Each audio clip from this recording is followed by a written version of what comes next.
Hello friends, welcome to academy's previous year question discussion സെഷൻ്റെ പുതിയൊരു ക്ലാസ്സിലേക്ക് എല്ലാവർക്കും സ്വാഗതം.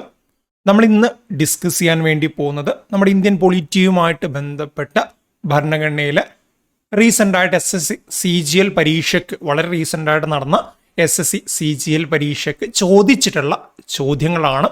നമുക്കറിയാം 2024 SSC-CGL പരീക്ഷ വരാനിരിക്കുകയാണല്ലേ. അതിന് പ്രിപ്പയർ ചെയ്യുന്ന ഒരുപാട് ഉദ്യോഗാർത്ഥികളുണ്ടാവും. സോ അവർക്കൊക്കെ ബെനിഫിറ്റ് ആവുന്ന രീതിയിലാണ് നമ്മുടെ ക്ലാസ് സെറ്റ് ചെയ്തിരിക്കുന്നത്. ഈ ഒരു SSC-CGL റീസെൻ്റായിട്ട് നടന്ന SSC-CGLുമായിട്ട് ബന്ധപ്പെട്ട് ഇന്ത്യൻ പൊളിറ്റി കോൺസ്റ്റിറ്റ്യൂഷനുമായിട്ട് ബന്ധപ്പെട്ട 100-ലധികം ചോദ്യങ്ങൾ നമ്മൾ ഇനി അങ്ങോട്ട് ചർച്ച ചെയ്യുന്നുണ്ട്. 100-ലധികം ചോദ്യങ്ങളും അതിൻ്റെ റിലേറ്റഡ് ഫാക്ട്സ് ഒക്കെ നമുക്ക് ചർച്ച ചെയ്യാനുള്ളത് കൊണ്ട് തന്നെ എന്തായാലും ഒരു ക്ലാസ് നമുക്ക് കംപ്ലീറ്റ് ആവത്തില്ല. മിനിമം നമുക്ക് എന്തായാലും 3 ക്ലാസ് ഇതുമായിട്ട് ബന്ധപ്പെട്ട് ചെയ്യേണ്ടതായിട്ട് വരും. സോ അതിൻ്റെ ആദ്യത്തെ ഭാഗമാണ് നമ്മൾ ഇന്ന് ചർച്ച ചെയ്യാൻ വേണ്ടി പോകുന്നത്. നമുക്ക് എന്തായാലും നോക്കാം എന്തൊക്കെയാണ് നമ്മൾ ഇന്ന് പറയാൻ പോകുന്ന SSC-CGL കഴിഞ്ഞ തവണ ചോദിച്ചുള്ള വളരെ പ്രധാനപ്പെട്ട ചോദ്യങ്ങളെന്ന്. ആദ്യത്തെ ചോദ്യം എന്താണ്? Who is the administrative head of the Indian audit and accounts department? എന്താണ് കാര്യം?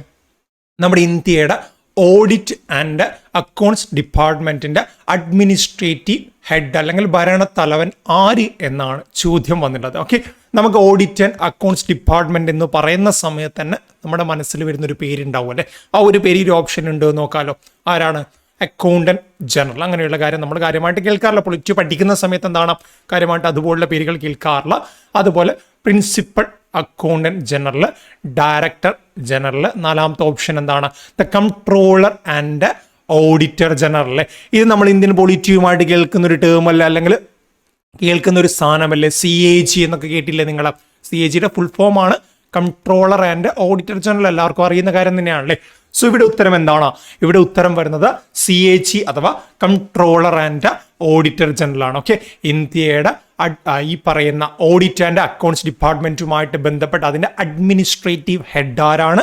CAG അഥവാ കംട്രോളർ ആൻഡ് ഓഡിറ്റർ ജനറൽ ആണല്ലേ. ആർട്ടിക്കിൾ 148 ഇന്ത്യൻ ഭരണഘടന പ്രകാരം ആർട്ടിക്കിൾ 148 ഈ ഒരു CAGയുമായിട്ട് CAGയുടെ ഓഫീസും അതിന്റെ അപ്പോയിന്റ്മെന്റും ഒക്കെ ആയിട്ട് ബന്ധപ്പെട്ട കാര്യങ്ങൾ പരാമർശിക്കുന്നത്. വന്നിട്ടുള്ള ചോദ്യമാണ്. SSC, RRB പോലെയുള്ള പരീക്ഷകൾക്ക് സ്ഥിരമായിട്ട് വരുന്നൊരു ചോദ്യമാണ്. ഒന്നുകിൽ ആർട്ടിക്കിൾ 148 എന്തുമായിട്ട് ബന്ധപ്പെട്ടിരിക്കുന്നു എന്ന് ചോദ്യം വരും. ഓക്കെ, അവിടെ ഓപ്ഷനിൽ CAG, പ്രസിഡന്റ് അങ്ങനെയൊക്കെ ഉണ്ടാവും. ഉത്തരം CAG ആണ്. അല്ലെങ്കിൽ എന്താണ്? കംട്രോളർ ആൻഡ് ഓഡിറ്റർ ജനറലുമായിട്ട് ബന്ധപ്പെട്ട് അദ്ദേഹത്തിന്റെ നിയമനവും ഓഫീസൊക്കെ ആയിട്ട് ബന്ധപ്പെട്ട് വരുന്ന ആർട്ടിക്കിൾ ഏതാണെന്ന രീതിയിലും ചോദ്യങ്ങൾ വരാറുണ്ട്. സോ രണ്ട് വന്നു കഴിഞ്ഞാൽ നമുക്ക് എന്താണ് പഠിക്കാനുള്ളത്? ആർട്ടിക്കിൾ 148 CAGയുമായിട്ട് ബന്ധപ്പെട്ടിരിക്കുന്നു നമുക്ക് പഠിക്കണം അല്ലേ. ആർട്ടിക്കിൾ 148 അദ്ദേഹത്തിന്റെ നിയമനവും ഓഫീസൊക്കെ ആയിട്ട് ബന്ധപ്പെട്ടെന്ന് പറഞ്ഞു. അങ്ങനെയാണെങ്കിൽ ഇന്ത്യയിലെ CAGയെ നിയമിക്കാൻ അധികാരമുള്ളത് ആർക്കാണ്? ഇന്ത്യയിലെ CAGയുടെ അപ്പോയിന്റ്മെന്റ് ചെയ്യുന്നത് ആരാണ്? ഇന്ത്യയുടെ പ്രസിഡന്റ് ആയിരിക്കും അല്ലെ. ഇന്ത്യയുടെ രാഷ്ട്രപതി ആയിരിക്കും. ഇന്ത്യയുടെ പ്രസിഡന്റ് അഥവാ രാഷ്ട്രപതി ആയിരിക്കും ഈ പറയുന്ന CAGയെ നിയമിക്കുന്നത്. അതും പരീക്ഷയ്ക്ക് വന്നില്ല ചോദ്യമാണ്. ആരാണ് CAG അപ്പോയിന്റ് ചെയ്യുന്ന എന്ന രീതിയിൽ പരീക്ഷയ്ക്ക് ചോദ്യങ്ങൾ വരാറുണ്ട്. ഇന്ത്യയുടെ പ്രസിഡന്റ് ആയിരിക്കും CAG അപ്പോയിന്റ് ചെയ്യുന്നത്. CAGയുടെ ടെന്യൂർ പരീക്ഷയ്ക്ക് ചോദിക്കുകയാണെങ്കിൽ 6 years 6 വർഷം അല്ലെങ്കിൽ 65 വയസ്സ് വരെ ഏതാണോ ആദ്യം കംപ്ലീറ്റ് ആവുന്നത് അതിന്റെ ബേസിലായിരിക്കും അദ്ദേഹത്തിന്റെ ടെന്യൂർ വരുന്നത്. ഫോർ എക്സാമ്പിൾ, അദ്ദേഹം 50ാമത്തെ വയസ്സിൽ 50ാമത്തെ വയസ്സിലാണ് CAG ആവുന്നെങ്കിൽ 56 വയസ്സ് വരെ അദ്ദേഹത്തിന് CAG ആവും. ഇവിടെ എന്താണ് ക്രൈറ്റീരിയ? 6 years വരും അല്ലെ. സപ്പോസ് അദ്ദേഹം വരുന്നത് എന്താണ്? 61ാമത്തെ വയസ്സിലാണ് CAG ആണെങ്കിൽ 65 വയസ്സാകുന്ന സമയത്ത് എന്താണ്? അദ്ദേഹത്തിന്റെ ടെന്യൂർ അവസാനിക്കും. വെറും 4 വർഷം അദ്ദേഹത്തിന് കിട്ടിയിട്ടുള്ളൂ അല്ലെ. സോ അതിനർത്ഥം എന്താണ്? ഞാൻ പറഞ്ഞതിന് അർത്ഥം എന്താണ്? 6 years or 65 years എന്ന് പറയുമ്പോൾ അവിടെ 6 വർഷം എന്ന് പറയുന്ന ടെന്യൂർ ആണോ അല്ലെങ്കിൽ 65 വയസ്സെന്ന് പറയുന്ന ആ ഒരു കാലാവധിയാണോ ആദ്യം വരുന്നത്? അതിന്റെ ബേസിലായിരിക്കും ടെന്യൂർ വരുന്നത്. ക്ലിയർ ആണല്ലോ. അതുപോലെ CAG നമ്മൾ ഒരു പേരിൽ വിളിക്കാറുണ്ടല്ലോ. എന്ത് പേരാണ്? Guardian of the public purse. ഇന്ത്യയുടെ പബ്ലിക് പേഴ്സിന്റെ സൂക്ഷിപ്പുകാരൻ അല്ലെങ്കിൽ ഗാർഡിയൻ എന്ന രീതിയിലൊക്കെ നമ്മൾ എന്താണ് CAG വിളിക്കാറുണ്ട് അല്ലെ. അതുപോലെ CAG അപ്പോയിന്റ് ചെയ്യുന്നത് പ്രസിഡന്റ് ആണ് നമ്മൾ പറഞ്ഞു അല്ലെ. അതുപോലെ തന്നെ എന്താണ്? CAG റിമൂവ് ചെയ്യാനുള്ള അധികാരം. CAGയുമായിട്ട് ബന്ധപ്പെട്ട് എന്തെങ്കിലും പ്രശ്നങ്ങൾ വരുന്ന സമയത്ത്, അത്രത്തോളം വളരെ വലിയ പ്രശ്നങ്ങൾ വരണം, അങ്ങനെ വന്നു കഴിഞ്ഞാൽ എന്താണ്? അദ്ദേഹത്തെ റിമൂവ് ചെയ്യാനുള്ള അധികാരം പ്രസിഡന്റിനുണ്ട്. തോന്നിയതുപോലെ റിമൂവ് ചെയ്യാൻ വേണ്ടി പറ്റത്തില്ല. അതിന് കൃത്യമായുള്ള നടപടിക്രമങ്ങളൊക്കെ ഉണ്ട്. പ്രസിഡന്റ് ആണ് ഈ പറയുന്ന നടപടിക്രമങ്ങളുമായിട്ട് മുന്നോട്ടേക്ക് പോകുന്നത്. നമുക്ക് നമ്മുടെ ഇന്ത്യയിലെ സുപ്രീം കോടതി ജഡ്ജിയെ ഏതൊക്കെ രീതിയിൽ റിമൂവ് ചെയ്യാൻ വേണ്ടി പറ്റുമോ ആ രീതിയിലൊക്കെ സെയിം കാറ്റഗറി സെയിം മാനറിൽ തന്നെ എന്താണ് CAGM റിമൂവ് ചെയ്യാൻ വേണ്ടിയിട്ട് പറ്റും. ഓക്കെ, ആർക്കാണ് റിമൂവ് ചെയ്യാൻ വേണ്ടി പറ്റുന്നത്? പ്രസിഡന്റ് ആണ്, ഇന്ത്യയുടെ പ്രസിഡന്റ് ആണ് CAG അപ്പോയിന്റും ചെയ്യുന്നത്, അതുപോലെ റിമൂവും ചെയ്യുന്നത്. അതുപോലെ തന്നെ ഇന്ത്യൻ സുപ്രീം കോടതി ജഡ്ജുമായിട്ട് ബന്ധപ്പെട്ട ആ ഒരു സുപ്രീം കോടതി ജഡ്ജിനെ റിമൂവ് ചെയ്യുന്ന ചില ക്രൈറ്റീരിയാസ് കാര്യങ്ങളുണ്ടല്ലേ, സെയിം ക്രൈറ്റീരിയാസ് കാര്യങ്ങൾ വെച്ച് തന്നെയാണ് CAGM റിമൂവ് ചെയ്യുന്നത്. നിലവിൽ ഇന്ത്യയുടെ CAG ആരാണെന്ന് അറിയാമോ? ഇന്ത്യയുടെ comptroller and auditor general as of 2023 November അല്ലെങ്കിൽ ഡിസംബർ മാസമൊക്കെ ചോദിച്ചാൽ നിങ്ങൾ എന്തുത്തരം പറയും? ആരാണ്? GC മുർമു അഥവാ ഗിരീഷ് ചന്ദ്ര മുർമു ആണെന്ന് നമ്മൾ പറയുമല്ലോ. ഓൾറെഡി വന്ന ചോദ്യമാണ്, ഒരുപാട് തവണ വന്നിട്ടുണ്ട്, ഇനിയും ചോദ്യങ്ങളായിട്ട് വരും. ഏതെങ്കിലും ഒരു ഷിഫ്റ്റിലൊക്കെ എന്തായാലും ചോദ്യങ്ങൾ പ്രതീക്ഷിക്കാം നമുക്ക്. ഇന്ത്യയുടെ നിലവിലെ CAG ആരാണ്? CAG എന്ന് പറയുന്നത് GC മുർമു ആണ്. പ്രധാനമായിട്ട് CAGയുടെ ഫംഗ്ഷൻ എന്ന് പറഞ്ഞാൽ control central financial system of central and entire financial system of central and state ആണ്. അത് സെൻട്രലും സ്റ്റേറ്റുമായിട്ട് ബന്ധപ്പെട്ട കംപ്ലീറ്റ് ആയിട്ട് എൻറ്റയർ ആയിട്ട് വരുന്ന ഫിനാൻഷ്യൽ സിസ്റ്റം എന്താണ് കൺട്രോൾ ചെയ്യുക. അതാണ് CAGയുടെ പ്രധാനമായുള്ളൊരു ഫംഗ്ഷനായിട്ട് നമുക്ക് പറയാൻ വേണ്ടി സാധിക്കുന്നത്. സോ നമ്മുടെ ചോദ്യം എന്താണ്? ഇന്ത്യയുടെ ഓഡിറ്റ് ആൻഡ് അക്കൗണ്ട്സ് ഡിപ്പാർട്ട്മെന്റ് തലവൻ ആരാണെന്ന് ചോദിച്ചു. ഉത്തരം നമ്മൾ പറഞ്ഞു CAG ആണെന്ന് പറഞ്ഞു. CAGയുമായിട്ട് ബന്ധപ്പെട്ട ആർട്ടിക്കിൾ 148 ആണെന്ന് പറഞ്ഞു. CAGയെ നിയമിക്കുന്ന ആരാണ്? പ്രസിഡന്റ് ആണ്. റിമൂവ് ചെയ്യുന്നത് പ്രസിഡന്റ് തന്നെയാണ്. അവിടെ എന്താണ്, എങ്ങനെയാണോ സുപ്രീം കോടതി ജഡ്ജിയെ റിമൂവ് ചെയ്യുന്നത് സെയിം ക്രൈറ്റീരിയാസ് ഉപയോഗിച്ച് അതേ മാനറിൽ തന്നെയാണ് ഈ പറയുന്ന CAGയെ റിമൂവ് ചെയ്യുന്നതെന്ന് പറഞ്ഞു. CAGയുടെ ടെന്യർ 6 വർഷം അല്ലെങ്കിൽ 65 വയസ്സ് ഏതാണോ ആദ്യം വരുന്നത് അതിന്റെ കേസിലായിരിക്കും അദ്ദേഹത്തിന്റെ ടെന്യർ. അതുപോലെ ഗാർഡിയൻ ഓഫ് പബ്ലിക് പേഴ്സ് ആണെന്ന് പറഞ്ഞു. അതുപോലെ തന്നെ നിലവിൽ ആരാണ്? GC മുർമു, ഗിരീഷ് ചന്ദ്ര മുർമു ആണെന്ന് പറഞ്ഞു. അതുപോലെ നമ്മുടെ എൻറ്റയർ ആയിട്ട് വരുന്ന ഫിനാൻഷ്യൽ സിസ്റ്റം, അതിപ്പോൾ സെൻട്രൽ ആയാലും സ്റ്റേറ്റ് ആയാലും ആ രീതിയിൽ വരുന്ന ഫിനാൻഷ്യൽ സിസ്റ്റത്തെ എന്താണ് കൺട്രോൾ ചെയ്യുന്നത്? CAG ആണ്. അത്രയും കാര്യങ്ങൾ CAGയുമായിട്ട് ബന്ധപ്പെട്ടെന്ന് ഓർത്തു വയ്ക്കണം. നെക്സ്റ്റ് എന്താണ്? Which of the following articles of Indian constitution as related to citizenship? എന്താണ് സിറ്റിസൺഷിപ്പ് അഥവാ മലയാളത്തിൽ നമ്മൾ എന്ത് പറയും? പൗരത്വം എന്ന് പറയുമല്ലോ. CGL പരീക്ഷയ്ക്ക് മലയാളം ആവശ്യമില്ല എങ്കിൽ പോലും നമുക്ക് മനസ്സിലാവാൻ വേണ്ടിയിട്ട് പറയുന്നതാണ്. സോ സിറ്റിസൺഷിപ്പ് അഥവാ പൗരത്വം അല്ലെ, പൗരത്വവുമായിട്ട് ബന്ധപ്പെട്ട ആർട്ടിക്കിൾ താഴെ പറഞ്ഞ ഏതൊക്കെയെന്നാണ് ചോദ്യം. നമുക്ക് ആദ്യം നമ്മുടെ പ്രധാനപ്പെട്ട പാർട്സ് ഒന്ന് നോക്കാം. ഇന്ത്യൻ ഭരണഘടനയുമായിട്ട് ബന്ധപ്പെട്ട പാർട്ട് 1, 2, 3, 4 ഈ ഒരു 4 പാർട്ട് ഞാനൊന്ന് പറയാം. പാർട്ട് 1 വരുന്ന എന്താണ്? യൂണിയനും അതുപോലെ അതിന്റെ ടെറിട്ടറിയുമായിട്ട് ബന്ധപ്പെട്ട കാര്യങ്ങൾ. യൂണിയൻ ടെറിട്ടറി അല്ല, യൂണിയനും അതിന്റെ ടെറിട്ടറിയൊക്കെ ആയിട്ട് ബന്ധപ്പെട്ട കാര്യങ്ങളാണ്. യൂണിയൻ ടെറിട്ടറി വേറെ ഉണ്ട്, യൂണിയനും അതുപോലെ അതിന്റെ ടെറിട്ടറീസ് ബൗണ്ടറീസും കാര്യങ്ങളൊക്കെ പുതിയ സ്റ്റേറ്റിന്റെ ഫോർമേഷൻ അങ്ങനെയുള്ള കാര്യങ്ങളാണ് അല്ലേ. അത് ആർട്ടിക്കിൾ 1 to 4 വരെ വരുന്നുണ്ട്. ആർട്ടിക്കിൾ 1 to 4 വരുന്നുണ്ട്. രണ്ടാമത്തെയാണ് പാർട്ട് 2ലാണ് സിറ്റിസൺഷിപ്പുമായിട്ട് ബന്ധപ്പെട്ട കാര്യങ്ങൾ പറഞ്ഞ ആർട്ടിക്കിൾ 5 to 11. മൂന്നാമത്തെ എന്താണ്? മൂന്നാമത്തെ നമ്മുടെ ഫണ്ടമെന്റൽ റൈറ്റ് ആണ്. അത് ആർട്ടിക്കിൾ 12 to 35. നാലാമത്തെ DP directive principle of state policy, അത് ആർട്ടിക്കിൾ 36 to 51A. പിന്നെ 4A കൂടെ ഉണ്ട്. 4A വരുന്ന ഫണ്ടമെന്റൽ ഡ്യൂട്ടീസ്, അത് ആർട്ടിക്കിൾ 51A ആണ്. കഴിഞ്ഞിട്ടില്ല, ഇനിയും അങ്ങോട്ട് ഒരുപാട് 25ഓളം പാർട്സ് അവിടെ വരുന്നുണ്ടല്ലേ. സോ പാർട്ട് 22 വരെ ഉണ്ട്. 25 എന്ന് പറയുമ്പോൾ എണ്ണത്തിലാണ്, അല്ലാതെ 25 വരെ പാർട്ട് എന്നല്ല അർത്ഥം വരുന്നത്. അവിടെ പാർട്ട് 9 വരുന്നുണ്ട്, 9A വരുന്നുണ്ട്, 9B ഒക്കെ വരുന്ന സമയത്ത് അതൊക്കെ കൂട്ടുമ്പോൾ എന്താണ് 25 പാർട്ടാവും. ആ രീതിയിലാണ് പറഞ്ഞത്. സോ നമ്മളോട് ഇവിടെയുള്ള ചോദ്യം എന്താണ്? Which of the following article of the Indian constitution as relate to citizenship? ദേ സിറ്റിസൺഷിപ്പ് നോക്കിയേ, പാർട്ട് 2ലാണ് വരുന്നത്. ആർട്ടിക്കിൾ ഏതാണ്? 5 to 11. ഓപ്ഷൻ ഒന്ന് നോക്കിയേ, ഇത് രണ്ടാമത്തെ ഓപ്ഷൻ ഉണ്ടല്ലേ. സോ ഉത്തരം എന്താണ്? 5 to 11 ആണ് ഇന്ത്യൻ ഭരണഘടനയുമായിട്ട് ബന്ധപ്പെട്ട് സിറ്റിസൺഷിപ്പ് പൗരത്വവുമായിട്ട് ബന്ധപ്പെട്ട കാര്യങ്ങൾ വരുന്നത്. നമുക്ക് ഈ ഒരു സിറ്റിസൺഷിപ്പുമായിട്ട് ബന്ധപ്പെട്ട കുറച്ച് കാര്യങ്ങൾ നോക്കിയാലോ. ഇന്ത്യൻ പൊളിറ്റിയുടെ കോഴ്സിൽ ഓൾറെഡി ഞാൻ എന്താണ് സിറ്റിസൺഷിപ്പുമായിട്ട് ബന്ധപ്പെട്ട വളരെ വളരെ ഡീറ്റെയിൽ ആയിട്ട് തന്നെ എനിക്ക് തോന്നുന്നു 4 or 5 ക്ലാസ്സൊക്കെ വെച്ചിട്ട് തന്നെ നമ്മൾ പറഞ്ഞിട്ടുണ്ട്. കാരണം അത്രത്തോളം ചോദ്യങ്ങൾ ഡെപ്തിലൊക്കെ ചോദ്യങ്ങൾ വരാറുണ്ട് സിറ്റിസൺഷിപ്പുമായിട്ട് ബന്ധപ്പെട്ട്. ഇന്നത്തെ ഈ ഒരു ക്ലാസ്സിൽ എന്തായാലും നമ്മൾ അത്ര ഡീറ്റെയിൽ ആയിട്ട് പോകുന്നില്ല. ബട്ട് ബേസിക് ആയിട്ട് ഈ പറയുന്ന സിറ്റിസൺഷിപ്പ് പോയിന്റ് ഓഫ് വ്യൂവിൽ നമ്മൾ അറിഞ്ഞിരിക്കേണ്ട ചില കാര്യങ്ങളുണ്ട്. പരീക്ഷയ്ക്ക് സ്ഥിരമായിട്ട് വരുന്ന ചില കാര്യങ്ങളാണ്. ബട്ട് ഇൻ ഡെപ്തിലുള്ള ചോദ്യങ്ങൾ പോകുന്നില്ല. അത് നമ്മുടെ പൊളിറ്റിയുടെ കോഴ്സിൽ ഓൾറെഡി ചെയ്തിട്ടുണ്ട്.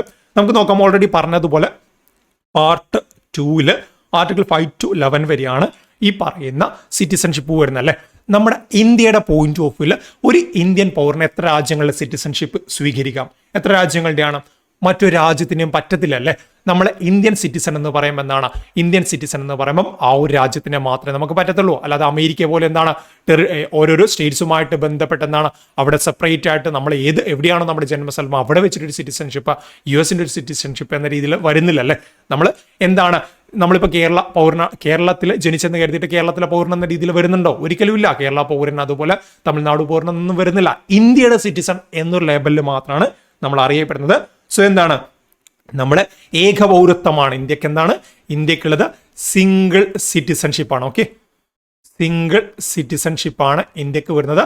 ഈ ഒരു ആശയം, സിംഗിൾ സിറ്റിസൺഷിപ്പ് എന്ന് പറയുന്ന ആശയം നമ്മൾ കടമെടുത്തത് ബ്രിട്ടനിൽ നിന്നുമാണ്, അതായത് UK നിന്നുമാണ്. ഈ പറയുന്ന സിംഗിൾ സിറ്റിസൺഷിപ്പ് എന്ന് പറയുന്ന ആശയം നമ്മൾ കടമെടുത്തത്. അങ്ങനെയാണെങ്കിൽ ഞാൻ മറ്റൊരു ചോദ്യം ചോദിക്കട്ടെ.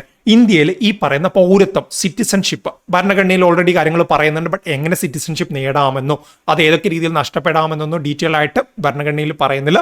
ഭരണഘടന അതിന് പകരമായിട്ട് ചില കാര്യങ്ങൾ അവിടെ എഴുതി ചേർത്തിട്ടുണ്ട്. ഓക്കെ, ചില കാര്യങ്ങൾ എഴുതി ചേർത്ത് എന്താണെന്ന് വെച്ചാൽ ഈ പറയുന്ന സിറ്റിസൺഷിപ്പുമായിട്ട് ബന്ധപ്പെട്ട ഈ ഒരു പൗരത്വത്തിനുള്ള അവകാശവുമായിട്ട് ബന്ധപ്പെട്ട കാര്യങ്ങൾ പാർലമെന്റിന് നിയമം വഴി ക്രമപ്പെടുത്താവുന്നതാണെന്ന് പറഞ്ഞ ഒരു ആർട്ടിക്കിൾ 11 അവിടെ കൊടുത്തിട്ടുണ്ട്. ഒരു ആർട്ടിക്കിൾ ഞാൻ പറയും.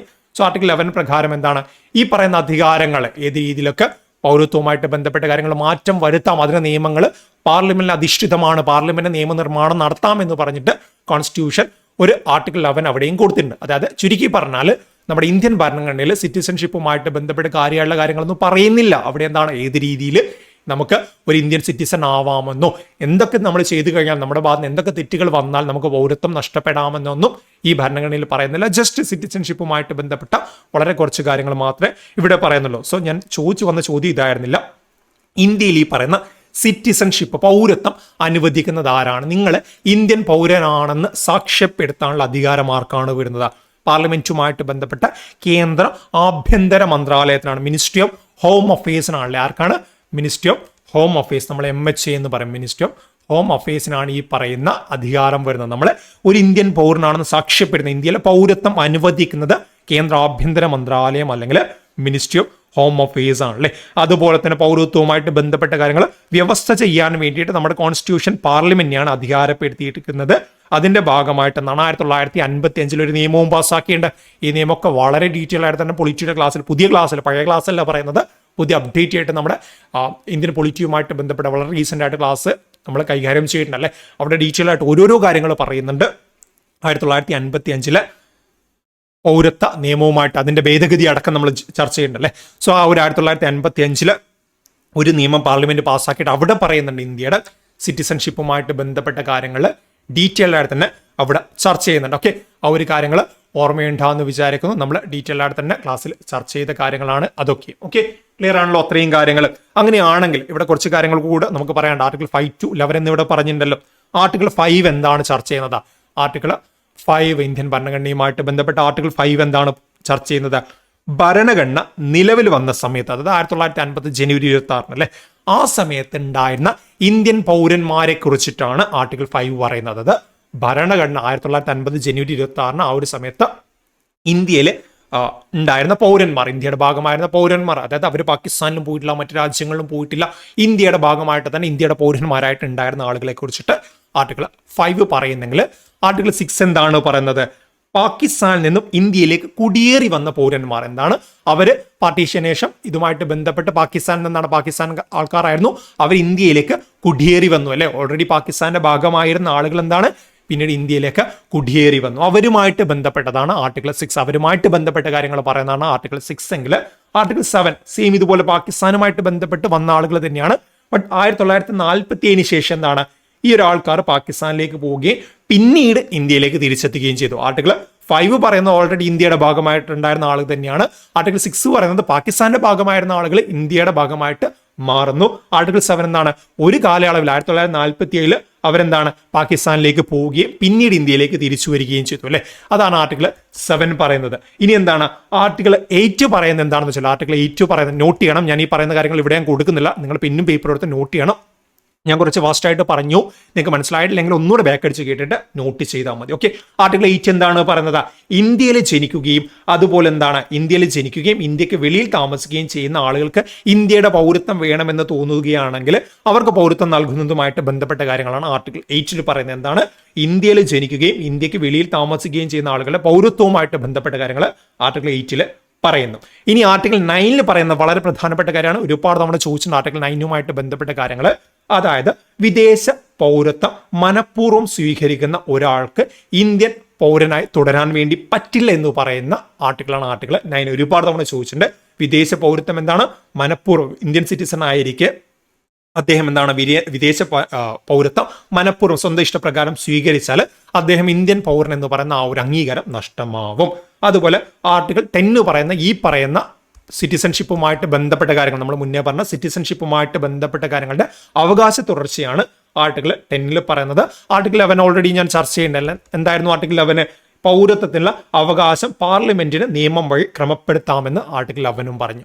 ക്ലിയർ ആണല്ലോ? ഇത്രയും കാര്യങ്ങൾ 11 ആർട്ടിക്കിൾ 5 തൊട്ടിട്ട് 11 വരെയുള്ള കാര്യങ്ങൾ കൂടെ ഞാൻ ഇവിടെ നിന്ന് എക്സ്പ്ലെയിൻ ചെയ്ത് തന്നിട്ടുണ്ട്. ആക്ച്വലി എക്സ്പ്ലെയിൻ ചെയ്യേണ്ട കാര്യമില്ല, എങ്കിൽ പോലും നമ്മൾ എന്താണ് എക്സാം പോയിന്റ് ഓഫ് വ്യൂ ആ ഒരു കാര്യങ്ങൾ കൂടെ പറഞ്ഞു പോകുന്നു എന്ന് മാത്രമേ ഉള്ളൂ. ഇവിടെ ഉത്തരം എന്താണ്? സിറ്റിസൺഷിപ്പുമായിട്ട് ബന്ധപ്പെട്ട കാര്യങ്ങൾ പാർട്ട് 2 ആർട്ടിക്കിൾ 5 to 11 ആണ് വരുന്നത്.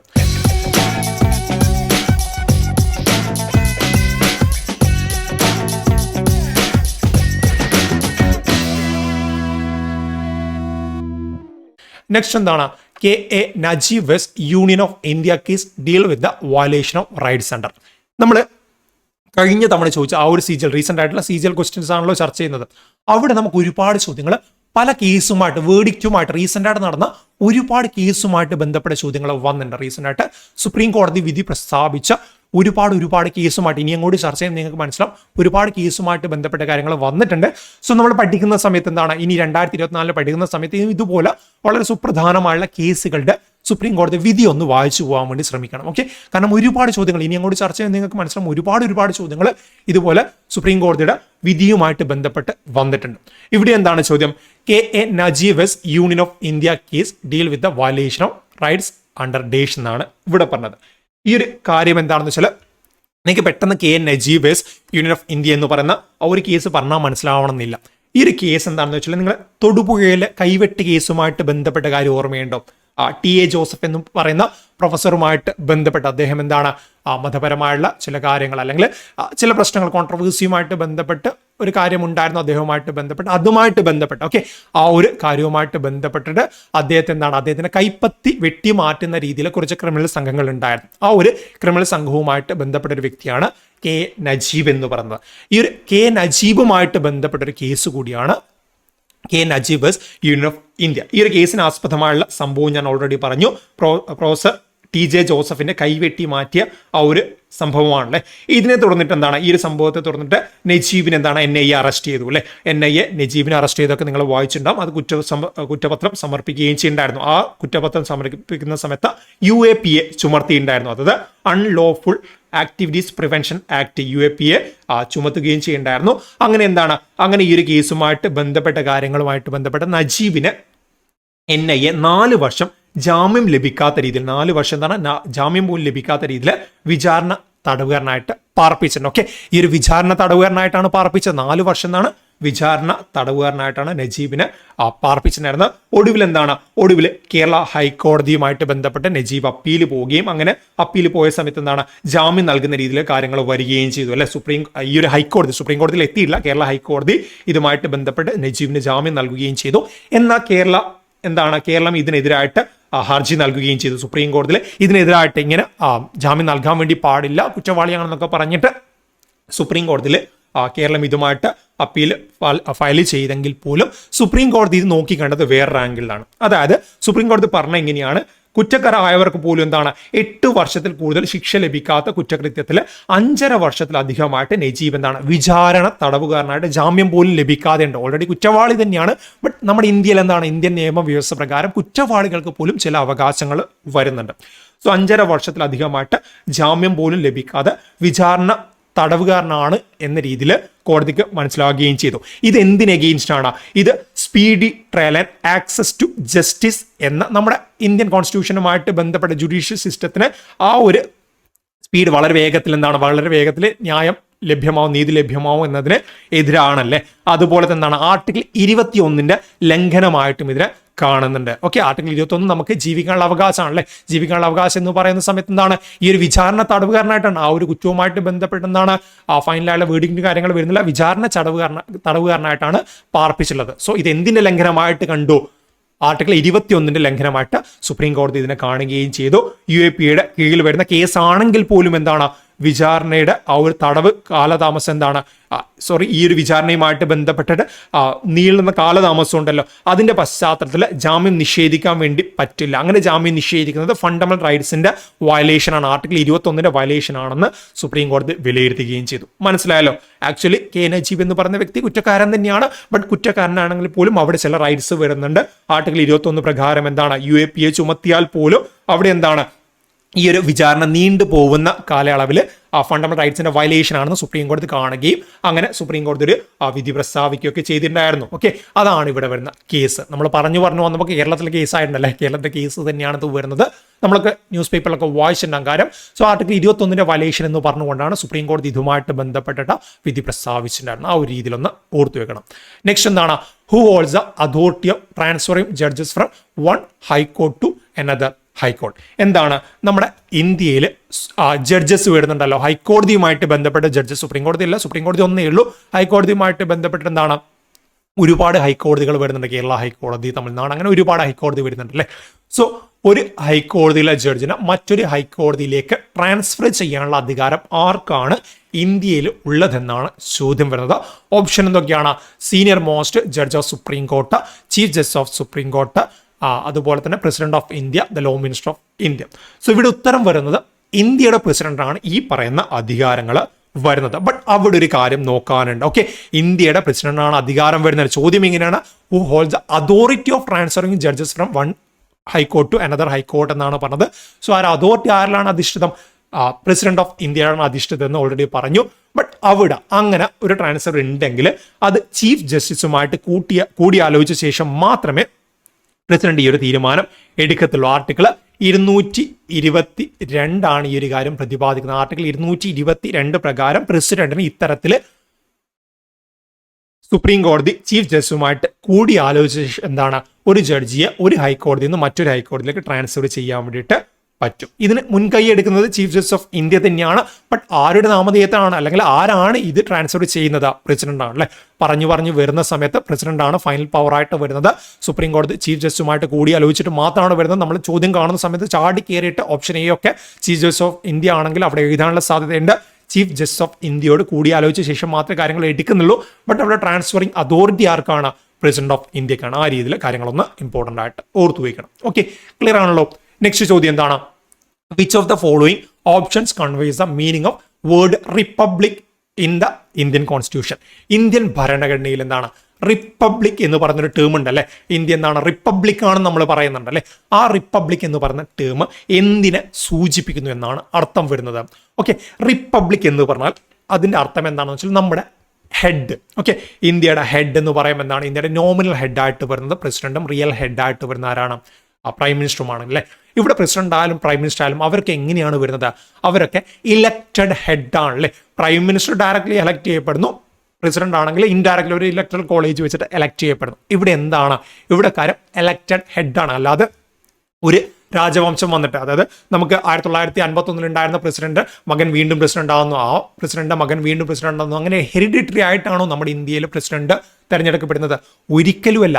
ജനങ്ങളുടെ ആ ഒരു അധികാരം ഉപയോഗിച്ചിട്ട് ജനങ്ങൾ എന്ത് ചെയ്യും, ജനങ്ങൾ ആദ്യം മെമ്പർ ഓഫ് പാർലമെന്റ്സിനെയൊക്കെ ജനങ്ങൾ തെരഞ്ഞെടുക്കും അല്ലെ. എന്നിട്ട് അവർ ജനങ്ങളുടെ റെപ്രസെന്റേറ്റീവ്സ് ആണ് ഈ പറയുന്ന പ്രസിഡന്റിനെയും ആളുകളെയൊക്കെ തെരഞ്ഞെടുക്കുന്നത്. സോ അവിടെ എന്താണ്, അവിടെ എലക്റ്റഡ് ഹെഡാണ്. ഇന്ത്യയിൽ എന്താണ്, എലക്റ്റഡ് ഹെഡാണ്. സോ റിപ്പബ്ലിക് എന്ന് പറയുന്ന ടേമിന്റെ അർത്ഥം എന്താണ്, ഇന്ത്യയുടെ തലവൻ. ഇന്ത്യ പോലുള്ള രാജ്യം, ഇന്ത്യ മാത്രമല്ല, റിപ്പബ്ലിക് എന്ന് പറഞ്ഞ ആ ഒരു ടേം വരുന്ന ഏതൊരു രാജ്യത്തിനും തലവൻ എന്തായിരിക്കും, ഇലക്റ്റഡ് ഹെഡായിരിക്കും. അതായത് അവിടെ നോ ഹെറിഡിറ്ററി എലമെന്റ്, ഈ പറയുന്നത് പോലെ എന്താണ്, പാരമ്പര്യമായിട്ടുള്ള അധികാര കൈമാറ്റം അവിടെ വരുന്നില്ല. ഓക്കെ, ബ്രിട്ടൻ പോലെയുള്ള രാജ്യങ്ങൾ നമ്മൾ നോക്കിയാൽ എന്താണ്, അവിടെ ഈ പറയുന്ന പോലെ പാരമ്പര്യമായിട്ട് ഹെറിഡിറ്ററി പൊസിഷനാണ് ഹെഡ് വരുന്നത് അല്ലേ.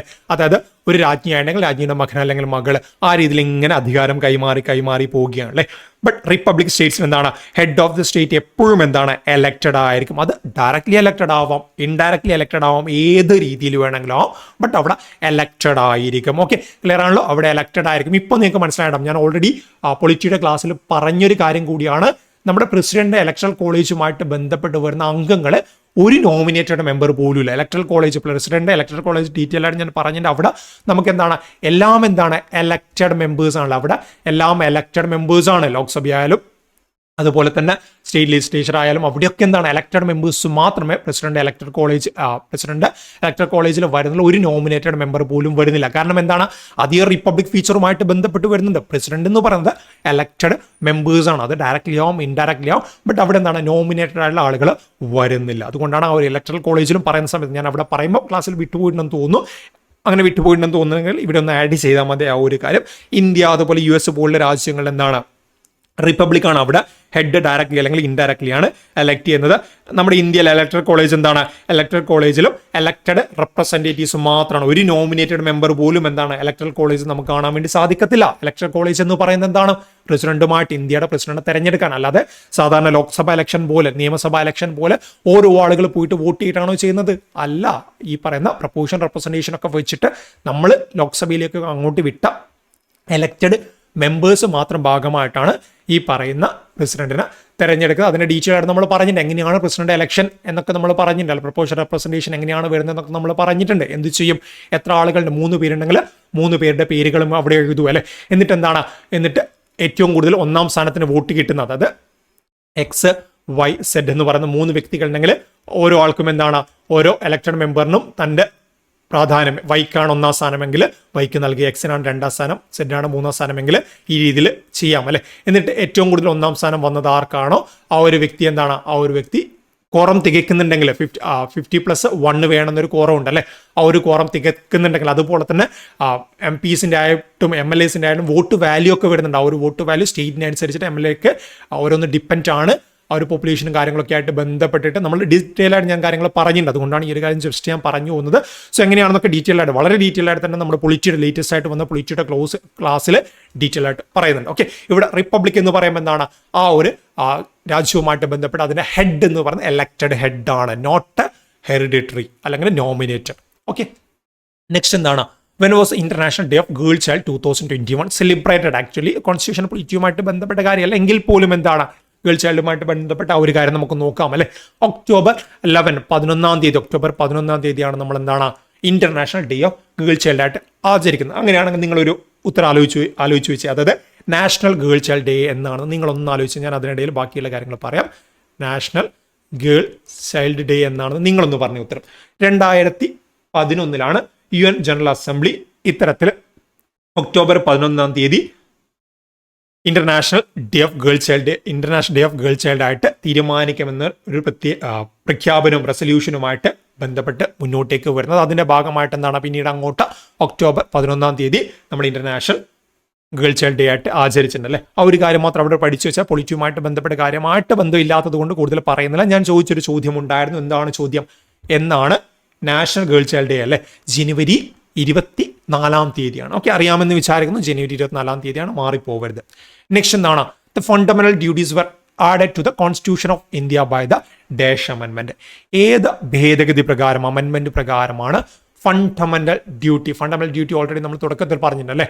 Part 4A article 51A, Indian ഭരണഘടനയുമായിട്ട് ബന്ധപ്പെട്ട് part 4A article 51A fundamental duties പ്രതിപാദിക്കുന്നത്. ഈ പറയുന്ന ഫണ്ടമെന്റൽ ഡ്യൂട്ടീസ് ഇന്ത്യൻ കോൺസ്റ്റിറ്റ്യൂഷനിലേക്ക് ആഡ് ചെയ്യപ്പെട്ട ഈ പറയുന്ന part 4A article 51A Indian കോൺസ്റ്റിറ്റ്യൂഷനിലേക്ക് ആഡ് ചെയ്തിട്ടുള്ള ഭേദഗതി ഏത് എന്നാണ് ചോദ്യം. നമുക്ക് ഓരോന്നായിട്ട് നോക്കാം അല്ലെ. 73rd അമെൻമെന്റ് എന്തുമായിട്ടാണ് പ്രതിപാദിക്കുന്നത്? 73rd 74th എന്നൊക്കെ പറയും നമ്മുടെ മനസ്സിൽ പഞ്ചായത്ത് മുനിസിപ്പാലിറ്റി ഒക്കെയാണ് വരിക അല്ലെ. പഞ്ചായത്ത് രാജ് സിസ്റ്റം റൂറൽ ഏരിയാസിൽ വരുന്ന ആർട്ടിക്കിളാണ് ആർട്ടിക്കിൾ 73rd. സോ അത് നമുക്ക് അവിടെ വെട്ടിക്കളയാം. 73rd ഒരിക്കലുമല്ല, 74th ഉണ്ടെങ്കിൽ അതും വരത്തില്ല. ഇനി എന്താണ് ആർട്ടിക്കിൾ 34 അല്ലെ. ആർട്ടിക്കിൾ 34 ലാൻഡ് റീഫോം ആക്ട് ഒക്കെ ആയിട്ട് ബന്ധപ്പെട്ടതാണ്. 21 ലാൻഡ് ടെന്യറും അതുപോലെ വിവിധ സംസ്ഥാനങ്ങളുമായിട്ട് ബന്ധപ്പെട്ട ലാൻഡ് റീഫോം ആക്ട് ഒക്കെ 9th ഷെഡ്യൂളിലേക്ക് ചേർത്തൊരു അമെൻമെന്റ് ആണ് 34ാമത്തെ അമെൻമെന്റ്. അതും വരത്തില്ല. ഇനി 44 എന്താണ്? 44ാമത്തെ അമെൻമെന്റ് ഓൾറെഡി 42ാമത്തെ ഭരണഘടനാ ഭേദഗതിയുമായിട്ട് ബന്ധപ്പെട്ട് പല കാര്യങ്ങളും മാറ്റം കൊണ്ടുപോകുന്നതും അതുപോലെ റൈറ്റ് ടു പ്രോപ്പർട്ടി റിമൂവ് ചെയ്ത് ഫണ്ടമെന്റൽ റൈറ്റിന് റിമൂവ് ചെയ്തതൊക്കെ ആയിട്ട് ബന്ധപ്പെട്ട ഒരു ഭേദഗതിയാണ് 44ാമത്തെ. അതും വരുന്നില്ല അല്ലെ. സോ ഇനി ബാക്കി എന്താണ്? 44ാമത്തെ ഭരണഘടനാ ഭേദഗതി, അഥവാ നമ്മൾ അതിന് മിനി കോൺസ്റ്റിറ്റ്യൂഷൻ എന്ന പേരിലൊക്കെ വിളിക്കും അല്ലെ. സോ ഇതാണ് ഈ പറയുന്ന 42ാമത്തെ ഭരണഘടനാ ഭേദഗതിയാണ് ഇന്ത്യൻ ഭരണഘടനയിലേക്ക് ഫണ്ടമെന്റൽ ഡ്യൂട്ടീസ് എന്ന് പറയുന്ന ഒരു ഭാഗം ആഡ് ചെയ്തിട്ട് ചേർത്തത്. ഓക്കെ, 1976. ഇനി അങ്ങോട്ട് ഇതുമായിട്ട് ബന്ധപ്പെട്ട് ഒരുപാട് ചോദ്യങ്ങൾ വരുന്നുണ്ട്. 1976 സ്വരൺ സിംഗ് കമ്മിറ്റിയുടെ നേതൃത്വത്തിലാണ് അന്ന് 10 ഫണ്ടമെന്റൽ ഡ്യൂട്ടീസ് ഇന്ത്യൻ ഭരണഘടനയിലേക്ക് ആഡ് ചെയ്തത്. ഓക്കെ, 10 ഫണ്ടമെന്റൽ ഡ്യൂട്ടീസ് ഉണ്ട്. ഇപ്പോൾ നിങ്ങൾ വിചാരിക്കുന്നുണ്ടോ 11 ഫണ്ടമെന്റൽ ഡ്യൂട്ടീസ് ടോട്ടൽ ഇല്ലേ എന്ന് വിചാരിക്കുന്നുണ്ടോ? ഉണ്ട്. 11ാമത്തെ ഫണ്ടമെന്റൽ ഡ്യൂട്ടീസ് 2002 86ാമത്തെ ഭരണഘടനാ ഭേദഗതി പ്രകാരമാണ് ആഡ് ചെയ്തിട്ടുള്ളത്. തുടക്കത്തിൽ 1976 സ്വരൺ സിംഗ് കമ്മിറ്റിയുടെ നിർദ്ദേശപ്രകാരം, എല്ലാം ഈ പറയുന്ന 10 സ്വരൺ സിംഗ് കമ്മിറ്റിയുടെ നിർദ്ദേശമൊന്നുമല്ല വരുന്നത്. അതായത് അവർ സ്വരൺ സിംഗ് കമ്മിറ്റി നിർദ്ദേശം ചെയ്ത ചില കാര്യങ്ങളും എന്താണ് എടുക്കാത്തതുകൊണ്ട്, അതായത് സ്വരൺ സിംഗ് കമ്മിറ്റി റെക്കമെൻഡ് ചെയ്ത എല്ലാ കാര്യങ്ങളും എടുത്തില്ല. അതൊക്കെ പൊളിറ്റിക്കൽ ക്ലാസ്സിൽ നമ്മൾ പറയുന്നുണ്ട്. സ്വരൺ സിംഗ് കമ്മിറ്റി റെക്കമെൻഡ് ചെയ്ത എല്ലാ കാര്യങ്ങളും എടുത്തില്ല, എടുക്കാത്ത കാര്യങ്ങളൊക്കെ നമ്മൾ ലക്ഷ്മികാന്തിന്റെ ടെക്സ്റ്റ് ബുക്ക് വെച്ചിട്ട് പറയുന്നുണ്ട്. അതുപോലെ തന്നെ എന്താണ് ഈ പറയുന്ന ഫണ്ടമെന്റൽ ഡ്യൂട്ടീസ് ജസ്റ്റിഷ്യബിൾ ആണോ അല്ലയോ എന്ന് നിങ്ങൾ തന്നെ ഒന്ന് പറഞ്ഞു. ഫണ്ടമെന്റൽ ഡ്യൂട്ടീസ് ജസ്റ്റിഷ്യബിൾ ആണോ അല്ലയോ? എന്താണ് ഉത്തരം വരുന്നത്? ഫണ്ടമെന്റൽ ഡ്യൂട്ടീസ് നോൺ ജസ്റ്റിഷ്യബിൾ ആണ്. അതായത് ഒരു വ്യക്തി ഈ പറയുന്ന 11 ഫണ്ടമെന്റൽ ഡ്യൂട്ടീസിൽ തന്റെ കർത്തവ്യങ്ങൾ ഏതെങ്കിലും ഒന്ന് ചെയ്തില്ല എന്ന് കരുതിയിട്ട് എന്താണ് അദ്ദേഹത്തെ നിയമപരമായിട്ട് നമുക്ക് ചോദ്യം ചെയ്യാൻ വേണ്ടി പറ്റത്തില്ല. ബട്ട് അവിടെ എന്താണ്, അവിടെ ചില നിയമങ്ങളുണ്ട്. പാർലമെന്റ് ചില നിയമനിർമ്മാണങ്ങൾ നടത്തിയിട്ടുണ്ട്. പാർലമെന്റ് ചെയ്ത ആ ഒരു നിയമനിർമ്മാണങ്ങളിൽ നമ്മൾ ഏതെങ്കിലും ഫണ്ടമെന്റൽ ഡ്യൂട്ടീസ് ലംഘിച്ചു എന്ന് തോന്നിക്കഴിഞ്ഞാൽ, ആ രീതിയിൽ കാര്യങ്ങൾ ചെയ്തിട്ടുണ്ടെങ്കിൽ അവിടെ നിയമനിർമ്മാണം കൃത്യമായിട്ടുണ്ടെങ്കിൽ അതുമായിട്ട് ബന്ധപ്പെട്ട ശിക്ഷ നമുക്ക് ലഭിക്കും. അല്ലാതെ ഭരണഘടനാപരമായിട്ട് എന്താണ് ഫണ്ടമെന്റൽ ഡ്യൂട്ടി ഒരാൾ ചെയ്തിട്ടില്ലെന്ന് പറഞ്ഞിട്ട് അദ്ദേഹത്തെ നമുക്ക് കോടതിയിൽ ചോദ്യം ചെയ്യാൻ വേണ്ടി പറ്റത്തില്ല. ബട്ട് എന്താണ് അവിടെ നിയമനിർമ്മാണം, പാർലമെന്റ് ചില നിയമനിർമ്മാണങ്ങൾ, നമുക്കിപ്പോൾ നമ്മുടെ ഭരണഘടനയുമായിട്ട് ബന്ധപ്പെട്ട് ഏതെങ്കിലും രീതിയിൽ നാഷണൽ ഫ്ലാഗിനെ അനാദരവ് ചെയ്യാൻ വേണ്ടി പറ്റത്തില്ല. അനാദരവ് ചെയ്താൽ കേസ് വരുമല്ലേ? അത് എന്തുകൊണ്ടാണ്? ഭരണഘടനാപരമായിട്ടല്ല കേസ് വരുന്നത്, പാർലമെന്റ് അവിടെ ഒരു നിയമനിർമ്മാണം നടത്തിയതുകൊണ്ട് മാത്രമാണ്. ഓക്കെ, ക്ലിയർ ആണല്ലോ അത്രയും കാര്യങ്ങൾ. ഈ പറയുന്ന ഫണ്ടമെന്റൽ ഡ്യൂട്ടി എന്ന് പറയുന്ന ഐഡിയ നമ്മൾ ഏത് രാജ്യത്തു നിന്നാണ് കടമെടുത്തത്? USSR, അന്നത്തെ USSR, ഇന്നത്തെ റഷ്യ അല്ലേ, അവിടെ നിന്നാണ് നമ്മൾ കടമെടുത്തത്. നോൺ ജസ്റ്റിഷ്യബിൾ ആണ്. DPSP ഒക്കെ പോലെ തന്നെ നോൺ ജസ്റ്റിഷ്യബിൾ ആണ്. DPSP എന്താണ്? ഒരു വെൽഫെയർ സ്റ്റേറ്റ്, ക്ഷേമരാഷ്ട്രം കെട്ടിപ്പടുക്കുക എന്ന ലക്ഷ്യത്തോടു കൂടിയാണ് DPSP ഒക്കെ ആഡ് ചെയ്തത്. DPSPയുമായിട്ട് ബന്ധപ്പെട്ട കാര്യങ്ങൾ നമുക്ക് കോടതിയിൽ എന്താണ് ന്യായവാദത്തിന് അർഹമല്ല. ബട്ട് ഫണ്ടമെന്റൽ റൈറ്റ്സ് എന്താണ്? ഫണ്ടമെന്റൽ റൈറ്റ്സ് നമുക്ക് ലംഘിക്കപ്പെട്ടാൽ അത് നമുക്ക് കോടതിയിൽ പോയിട്ട് നേടിയെടുക്കാൻ വേണ്ടി സാധിക്കും. ആ ഒരു വ്യത്യാസം ഇവിടെ നിന്ന് മനസ്സിലാക്കണം. നെക്സ്റ്റ് ചോദ്യം എന്താണ്? ഇവിടെ ഉത്തരം 42ാമത്തെ അമെൻമെന്റ് ആണ്. നെക്സ്റ്റ് ചോദ്യം, who is the first law officer of India? ചോദ്യം എന്താണ്? ഇന്ത്യയിലെ ഹയസ്റ്റ് ലോ ഓഫീസർ അല്ലെങ്കിൽ ഇന്ത്യയിലെ ഫസ്റ്റ് ലോ ഓഫീസർ ആര് എന്നാണ് ചോദ്യം വരുന്നത്. ഉത്തരം എന്താണ്? Advocate general of state. ഈ ഒരു കാര്യം നമുക്ക് വേറെ രീതിയിൽ ഉത്തരം പറയാം. എന്താണ്? ഒരു സംസ്ഥാനവുമായിട്ട് ബന്ധപ്പെട്ട ഹയസ്റ്റ് ലോ ഓഫീസർ ചോദിച്ചാൽ അഡ്വക്കേറ്റ് ജനറൽ. ആ ഒരു കാര്യം അവിടെ പഠിച്ചു വെച്ചാൽ സംസ്ഥാനവുമായിട്ട് ബന്ധപ്പെട്ട ഫസ്റ്റ് ലോ ഓഫീസർ അല്ലെങ്കിൽ സംസ്ഥാനത്തെ ഹയസ്റ്റ് ലോ ഓഫീസർ എന്ന് പറയുന്ന ആരാണ്? അഡ്വക്കേറ്റ് ജനറൽ ഓഫ് ഇന്ത്യ ആണ്. ഇനി ചീഫ് ജസ്റ്റിസ് ഓഫ് ഇന്ത്യ എന്ന് പറയുന്ന ലോ ഓഫീസറല്ല, ഇന്ത്യയുടെ സുപ്രീം കോടതിയുടെ തലവനാണ് ചീഫ് ജസ്റ്റിസ്, അദ്ദേഹവും വരുന്നില്ല. നെക്സ്റ്റ് എന്താണ്? അറ്റോർണി ജനറൽ ഓഫ് ഇന്ത്യ അല്ലെ, ഇദ്ദേഹമാണ് അറ്റോർണി ജനറൽ ഓഫ് ഇന്ത്യ ആണ് ഇന്ത്യയുടെ ഫസ്റ്റ് ലോ ഓഫീസർ അല്ലെങ്കിൽ ഇന്ത്യയുടെ ഹയസ്റ്റ് ലോ ഓഫീസർ എന്ന പേരിലൊക്കെ നമ്മൾ വിളിക്കുന്ന വ്യക്തി. ആർട്ടിക്കിൾ 76 പ്രകാരം, ആർട്ടിക്കിൾ 76 പ്രകാരമാണ് ഈ പറയുന്ന അറ്റോർണി ജനറൽ ഓഫ് ഇന്ത്യയുടെ നിയമനവും കാര്യങ്ങളും വരുന്നത്. ഇന്ത്യയുടെ ഹയസ്റ്റ് ലോ ഓഫീസറും അതുപോലെ primary lawyer of central government ഒക്കെയാണ് ഇദ്ദേഹം അല്ലെ. അതുപോലെ സെൻട്രൽ ഗവൺമെന്റ് എന്താണ്? ലീഗൽ റെപ്രസെന്റേറ്റീവ് ആണ്. സുപ്രീം കോടതിയുമായിട്ട് ബന്ധപ്പെട്ട് സെൻട്രൽ ഗവൺമെന്റ് എന്തെങ്കിലും കേസ് വന്നാൽ അവിടെ ഹാജരാവുന്ന സുപ്രീം കോടതിയിൽ സെൻട്രൽ ഗവൺമെന്റ് ലീഗൽ റെപ്രസെന്റേറ്റീവ് ആയിട്ട് അവതരിക്കുന്നതാരാണ്? അറ്റോർണി ജനറൽ ഓഫ് ഇന്ത്യ ആയിരിക്കും അല്ലെ. ആർട്ടിക്കിൾ 76 ആണെന്ന് നമ്മൾ പറഞ്ഞു. അങ്ങനെയാണെങ്കിൽ നമ്മുടെ ഇന്ത്യയിലെ ആദ്യത്തെ അറ്റോർണി ജനറൽ ആരാണ്? നിങ്ങൾ ഉത്തരം പറയും. ഓക്കെ, നമുക്ക് ലാസ്റ്റ് നോക്കാം. ഇന്ത്യയുടെ ആദ്യത്തെ അറ്റോർണി ജനറൽ ആരാണ്? നിങ്ങൾ ഉത്തരം പറയും. ഉത്തരം ഒന്ന് കമന്റ് ചെയ്താൽ മതി, അല്ലെങ്കിൽ നിങ്ങളുടെ മനസ്സിലൊന്ന് ആലോചിച്ചാൽ മതി. ലാസ്റ്റ് ഞാൻ പറയും. ഈ പറയുന്ന അറ്റോർണി ജനറലെ നിയമിക്കുന്ന ആരാണെന്ന് അറിയാമോ? ഇന്ത്യയുടെ പ്രസിഡന്റ് ആണ്. CAG ഒക്കെ നിയമിക്കുന്നത് പോലെ തന്നെ അറ്റോർണി ജനറലെ നിയമിക്കുന്ന ആരാണ്? ഹയസ്റ്റ് ലോ ഓഫീസറെ നിയമിക്കുന്നത് പ്രസിഡന്റ് തന്നെയാണ്. അതുപോലെ തന്നെ ഇദ്ദേഹം പ്രസിഡന്റിന്റെ പ്ലഷർ അനുസരിച്ച് ആ ഒരു കാലാവധി വെച്ചിട്ട് അദ്ദേഹം എന്താണ് ഓഫീസിൽ തുടരും. Hold the office during the pleasure of president. അതുപോലെ തന്നെ ഇദ്ദേഹത്തിന്റെ സാലറിയുമായിട്ട് ബന്ധപ്പെട്ട കാര്യങ്ങൾ പറയുകയാണെങ്കിൽ സുപ്രീം കോടതിയുടെ ജഡ്ജിന് ലഭിക്കുന്ന ആ ഒരു സാലറി തന്നെയാണ്. സുപ്രീം കോടതിയുടെ ജഡ്ജുമായിട്ട് ബന്ധപ്പെട്ട് ജഡ്ജിന് എത്ര സാലറി ലഭിക്കുകയോ ആ ഒരു സാലറി തന്നെ അറ്റോർണി ജനറൽ ഓഫ് ഇന്ത്യക്കും ലഭിക്കും. അതുപോലെ തന്നെ ഇദ്ദേഹത്തിന്റെ സാലറി എടുക്കുന്നത് കൺസോളിഡേറ്റഡ് ഫണ്ട് ഓഫ് ഇന്ത്യയിൽ നിന്നുമാണ്. കൺസോളിഡേറ്റഡ് ഫണ്ടൊക്കെ നമുക്ക് അങ്ങോട്ട് പറയാനുണ്ട്. കൺസോളിഡേറ്റഡ് ഫണ്ട് ഓഫ് ഇന്ത്യയിൽ നിന്നാണ് ഇദ്ദേഹത്തിന്റെ സാലറിയും കാര്യങ്ങളും വരുന്നത്. അതുപോലെ തന്നെ ഇദ്ദേഹത്തിന് മറ്റൊരു പവർ എന്താണെന്ന് വെച്ചാൽ നമ്മുടെ പാർലമെന്റ് സെഷനുമായിട്ട് ബന്ധപ്പെട്ട് ഇദ്ദേഹത്തിന് അതിൽ പങ്കെടുക്കാനും സംസാരിക്കാനുള്ള അധികാരമുണ്ട്. പാർലമെന്ററി മീറ്റിംഗ് നടക്കുന്ന സമയത്ത് എന്താണ് അവിടെ സാധാരണയായിട്ട് MP മെമ്പർ ഓഫ് പാർലമെന്റ് മാത്രമാണ് വരുന്നത്. ബട്ട് മെമ്പർ ഓഫ് പാർലമെന്റ് അല്ലാതെ എന്താണ് ഈ പറയുന്ന അറ്റോർണി ജനറൽ പാർലമെന്ററി സെഷന്റെ ഭാഗമാവാനും അവിടെ സംസാരിക്കാനൊക്കെ പറ്റും. ബട്ട് അദ്ദേഹത്തിന് എന്താണ് അവിടെ വോട്ട് ചെയ്യാനുള്ള റൈറ്റ് ഇല്ല. ഓക്കെ, ബാക്കിയുള്ള റൈറ്റ്സ് ഒക്കെ അദ്ദേഹത്തിന് വരുന്നുണ്ട്. വോട്ട് ചെയ്യാനുള്ള റൈറ്റ് വരുന്നില്ല. ക്ലിയർ ആണല്ലോ? അറ്റോർണി ജനറലിനെ കുറിച്ച് നമ്മൾ കാര്യങ്ങൾ ചർച്ച ചെയ്യേണ്ടത്. ഇവിടെ ഉത്തരം വരുന്നത് എന്താണ്? അറ്റോർണി ജനറൽ ആണ്. അറ്റോർണി ജനറൽ എന്ന് പറയുന്നത് ഇന്ത്യയുടെ ഫസ്റ്റ് ലോ ഓഫീസറാണ്, ഹയസ്റ്റ് ലോ ഓഫീസറാണ്, പ്രൈമറി ലോ ഓഫീസറാണ്, സെൻട്രൽ ഗവൺമെന്റ് പ്രൈമറി ലോ ഓഫീസറും അതുപോലെ തന്നെ സുപ്രീം കോടതിയിൽ സെൻട്രൽ ഗവൺമെന്റ് ലീഗൽ റെപ്രസെന്റേറ്റീവും ഒക്കെയാണ് അറ്റോർണി ജനറൽ ഓഫ് ഇന്ത്യ എന്ന് പറയുന്നത്. നിലവിലേത് ആർ വെങ്കിട്ടരമണിയാണ്. അദ്ദേഹത്തിന്റെ പേര് ഓർത്ത് വെച്ചോ, ആർ വെങ്കിട്ടരമണിയാണ്. ഞാൻ ഒന്നുകൂടെ പറയാണ്, ആസ് ഓഫ് 2023 നവംബർ മാസം അല്ലെങ്കിൽ ഡിസംബർ മാസത്തിലെ കറണ്ട് അഫെയർ പ്രകാരമാണ്. ഡിസംബർ കംപ്ലീറ്റ് ആയിട്ടില്ല, അതുകൊണ്ടാണ് ഞാൻ ഡിസംബർ എന്ന് പറയാത്തത്. നവംബർ മാസത്തിലെ കറണ്ട് അഫെയർ പ്രകാരമാണ് ആർ വെങ്കിട്ടരമണിയാണ്. മാറ്റങ്ങൾ എപ്പോൾ വേണമെങ്കിലും വരാം. പ്രസിഡന്റ് തീരുമാനിച്ചാൽ അറ്റോർണി ജനറലിനെ മാറ്റാവുന്നതേ ഉള്ളൂ. ആ രീതിയിൽ ഓർത്ത് വെക്കണം. ഫസ്റ്റ് ഹോൾഡർ ആരാണെന്ന് ഞാൻ പറയാമെന്ന് പറഞ്ഞിട്ടുണ്ടായിരുന്നു അല്ലേ? MC സിദ്ധാൽവത്ത് ആണ്. MC സിദ്ധാൽവത്ത് ആണ് ഈ പറയുന്ന ഫസ്റ്റ് അറ്റോർണി ജനറൽ ആയിട്ട് ഇന്ത്യയിൽ വന്നിട്ടുണ്ടായിരുന്നു. അപ്പോയിന്റ് ചെയ്യുന്നവരാണ്, പ്രസിഡന്റ് ആണ്. അതുപോലെ തന്നെ സാലറി എന്താണ്? സാലറി വരുന്നത് സുപ്രീം കോടതി ജഡ്ജിന്റെ സാലറിക്ക് ഈക്വലന്റ് ആയിട്ടുള്ള സാലറിയാണ് വരുന്നത്. അതുപോലെ all the office during the pleasure of president. ഇദ്ദേഹത്തിന് എന്താണ്? പാർലമെന്ററി സെഷൻസിൽ പങ്കെടുക്കാനും സംസാരിക്കാനുള്ള അധികാരം വരുന്നുണ്ട്. ബട്ട് റൈറ്റ് വോട്ട് വരുന്നില്ല. ക്ലിയർ ആണല്ലോ? നെക്സ്റ്റ് എന്താണ്? വിച്ച് കോൺസ്റ്റിറ്റ്യൂഷൻ അമെൻമെന്റ് added fundamental duties in the constitution? Already നമ്മൾ ചർച്ച ചെയ്ത കാര്യമാണല്ലേ, വീണ്ടും പറയണ്ടല്ലോ. ഏതാണ്? 42ാമത്തെ ഭരണഘടനാ ഭേദഗതിയാണല്ലേ. 42ാമത്തെ ഭരണഘടനാ ഭേദഗതിയാണ് 1976 ഫണ്ടമെന്റൽ ഡ്യൂട്ടീസ് ഇന്ത്യൻ ഭരണഘടനയിലേക്ക് ആഡ് ചെയ്ത് സ്വരൺ സിംഗ് കമ്മിറ്റിയുടെ നിർദ്ദേശപ്രകാരം 10 ഫണ്ടമെന്റൽ ഡ്യൂട്ടീസ് ആഡ് ചെയ്തു. പിന്നീട് 86ാമത്തെ ഭരണഘടനാ ഭേദഗതി പ്രകാരം 2002 11ാമത്തെ ഭരണഘടനാ ഭേദഗതിയും ആഡ് ചെയ്തത് പറഞ്ഞു. ഇനി ഇവിടെ മറ്റു കുറച്ച് അമെൻമെന്റ്സ് കൂടെ തന്നിട്ടുണ്ട്, അത് നമുക്ക് വേണമെങ്കിൽ നോക്കാം. 47th അമെൻമെന്റ് act. എന്താണ് 47th അമെൻമെന്റ് ആക്ട് വരുന്നത്? 47th അമെൻമെന്റ് ആക്ടുമായിട്ട് ബന്ധപ്പെട്ടിട്ട് 14 ലാൻഡ് റീഫോം ആക്ട് 9th ഷെഡ്യൂളിലേക്ക് ആഡ് ചെയ്ത് ഡിഫറെന്റ് സ്റ്റേറ്റ്സുമായിട്ട് ബന്ധപ്പെട്ട് ഓരോ സ്റ്റേറ്റ്സുമായിട്ട് ബന്ധപ്പെട്ട് വിവിധ കാലങ്ങളിലായിട്ട് എന്താണ് ലാൻഡ് റീഫോംസ് ആക്ട് വന്നിട്ടുണ്ട് അല്ലേ.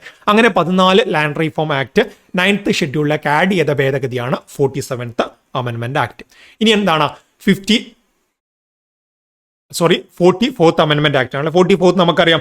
44th എന്ന് പറഞ്ഞാൽ 42nd കണ്ടിന്യൂസ് ആയിട്ട് വന്നതാണ്. 42nd ബന്ധപ്പെട്ട പല കാര്യങ്ങൾ എന്താണ് മാറ്റങ്ങൾ കൊണ്ടുവരികയും ചെയ്തു അല്ലെ. 1977 പാസ് ചെയ്തു. റിവോക്ഡ് സം അമെൻമെന്റ്സ് മെയ്ഡ് ഡ്യൂറിംഗ് ദ 47 അമെൻമെന്റ് ആക്ട് 1976. 1976 വന്ന് 42ാമത്തെ ഭരണഘടനാ ഭേദഗതിയിൽ കൊണ്ടുവന്ന പല ഭേദഗതികളും എന്താണ് റിവോക്ക് ചെയ്യുകയും ചെയ്തിട്ടുണ്ട്. ഇനി എന്താണ്? ഇനി 52nd അമെൻമെന്റ് ആണ്. 52nd അമെൻമെന്റ് എല്ലാവർക്കും അറിയുന്ന കാര്യമാണ്. 10th ഷെഡ്യൂളിൽ എന്താണ്? ആന്റി ഡിഫെക്ഷൻ ലോ ആണ്. ഇന്ത്യൻ ഭരണഘടനയിലേക്ക് 10th ഷെഡ്യൂൾ അല്ലെങ്കിൽ ആന്റി ഡിഫെക്ഷൻ ലോ ഇൻട്രൊഡ്യൂസ് ചെയ്ത് ഇതുമായിട്ട് ബന്ധപ്പെട്ട MPസിന്റെ ഒക്കെ എന്താണ് ഡിസ്ക്വാളിഫിക്കേഷൻ ആണ്. പാർലമെന്റ് അംഗങ്ങളുടെയും സ്റ്റേറ്റ് ലെജിസ്ലേറ്റീവ് അംഗങ്ങളുടെയും ഒക്കെ എന്താണ് ഡിസ്ക്വാളിഫിക്കേഷൻ ആണ് ഇതിൽ പറയുന്ന ആ ഒരു കാര്യം അവിടെ ഇമ്പോർട്ടൻ്റ് ആയിട്ടൊന്ന് ഓർത്തു വെക്കണം. നെക്സ്റ്റ് എന്താണ്? How many nominated members are there in legislative assembly of Telangana? Telangana legislative അസംബ്ലിയിൽ എത്ര നോമിനേറ്റഡ് മെമ്പേഴ്സ്? ടോട്ടൽ മെമ്പേഴ്സ് അല്ല, അവിടെ എലക്റ്റഡ് പ്ലസ് നോമിനേറ്റഡ് മെമ്പേഴ്സ് ആണ് വരുന്നത്. തെലങ്കാന ലെജിസ്ലേറ്റീവ് TLA എന്ന് ഞാൻ എഴുതുന്നുണ്ട്. തെലങ്കാന ലെജിസ്ലേറ്റീവ് അസംബ്ലി എന്നാണ് അർത്ഥം വരുന്നത്. അവിടെ 119 എലക്റ്റഡ് പ്ലസ് 1 നോമിനേറ്റഡ്, മൊത്തം 120 മെമ്പേഴ്സ് തെലങ്കാന ലെജിസ്ലേറ്റീവ് അസംബ്ലിയിൽ വരുന്നുണ്ട് അല്ലേ. തെലങ്കാന ലെജിസ്ലേറ്റീവ് അസംബ്ലിയിൽ എന്താണ് 119 ഇലക്ഷൻ നമ്മൾ നോക്കുന്ന സമയത്ത് എന്താണ് അവിടെ 119 സീറ്റേ വരുന്നുള്ളൂ. ബട്ട് ഒരു നോമിനേറ്റഡ് കൂടെ വരുന്നുണ്ട് അല്ലേ. നോമിനേറ്റ് ചെയ്യുന്ന ആരായിരിക്കും? ഗവർണർ ആയിരിക്കും. അതായത് സംസ്ഥാനങ്ങളുടെ ഗവർണർ നോമിനേറ്റ് ചെയ്യുന്ന ഒരു സീറ്റ് അവിടെ വരുന്നുണ്ട്. കേരളത്തിന്റെയും ഏതാണ്ട് ഇതുപോലെ തന്നെയാണ്. കേരളത്തിന്റെ ആണെങ്കിൽ 140 എലക്റ്റഡ് മെമ്പേഴ്സും ഒരു നോമിനേറ്റഡ് മെമ്പറുമാണ് അവിടെ വരുന്നത്. ഓക്കെ, സോ ഇവിടെ ഉത്തരം എന്താണ്? തെലങ്കാനയുമായിട്ട് ബന്ധപ്പെട്ട് ഒന്നാണ് വരുന്നത്. നെക്സ്റ്റ് എന്താണ്?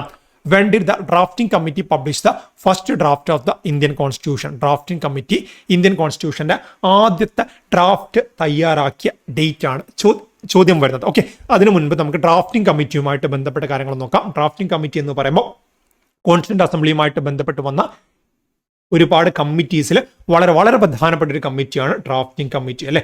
1947 ഓഗസ്റ്റ് 29 ഈ പറഞ്ഞ ഡ്രാഫ്റ്റിംഗ് കമ്മിറ്റി രൂപീകരിക്കപ്പെടുന്നത്. ഓക്കെ, ഡ്രാഫ്റ്റിംഗ് കമ്മിറ്റി കോൺസ്റ്റിറ്റ്യൂട്ട് ചെയ്യുന്ന 1947 ഓഗസ്റ്റ് 29 അതിന്റെ ചെയർപേഴ്സൺ ആയിട്ട് അന്ന് ആരായിരുന്നു ഉണ്ടായിരുന്നത്? ഡോക്ടർ BR അംബേദ്കർ ആണല്ലേ. ഡോക്ടർ BR അംബേദ്കർ ആണ് അതിന്റെ ചെയർപേഴ്സൺ ആയിട്ട് അന്ന് ഉണ്ടായിരുന്നത്. 7 മെമ്പേഴ്സാണ്. ഓരോ മെമ്പേഴ്സിന്റെ പേരൊന്നും ഞാനിവിടെ പറയുന്നില്ല. നമ്മൾ കഴിഞ്ഞ പ്രീവിയസ് ഇയർ ക്വസ്റ്റൻ ഡിസ്കസ് ചെയ്യുന്ന സമയത്തും ക്ലാസ്സിലൊക്കെ ഞാൻ ഡീറ്റെയിൽ ആയിട്ട് പറഞ്ഞിട്ട് വീണ്ടും പേര് പറയുന്നില്ല. 7 മെമ്പേഴ്സാണ്. എത്ര മെമ്പേഴ്സ് എന്നും മെമ്പേഴ്സിന്റെ ഓരോരുത്തരുടെ പേരടക്കം പരീക്ഷയ്ക്ക് ചോദിച്ചിട്ടുണ്ട്. സോ 7 മെമ്പേഴ്സ് വന്നു. എയിം എന്തായിരുന്നു? Prepare the draft of the constitution. ഭരണഘടനയുടെ കരട് രൂപീകരണം അല്ലെങ്കിൽ ഡ്രാഫ്റ്റ് പ്രിപ്പറേഷൻ ആണ് ഇതിന്റെ ലക്ഷ്യമായിട്ട് വരുന്നത്. നമ്മൾ ചോദ്യത്തിന്റെ ഉത്തരത്തിലേക്ക് എത്തിയിട്ടില്ല.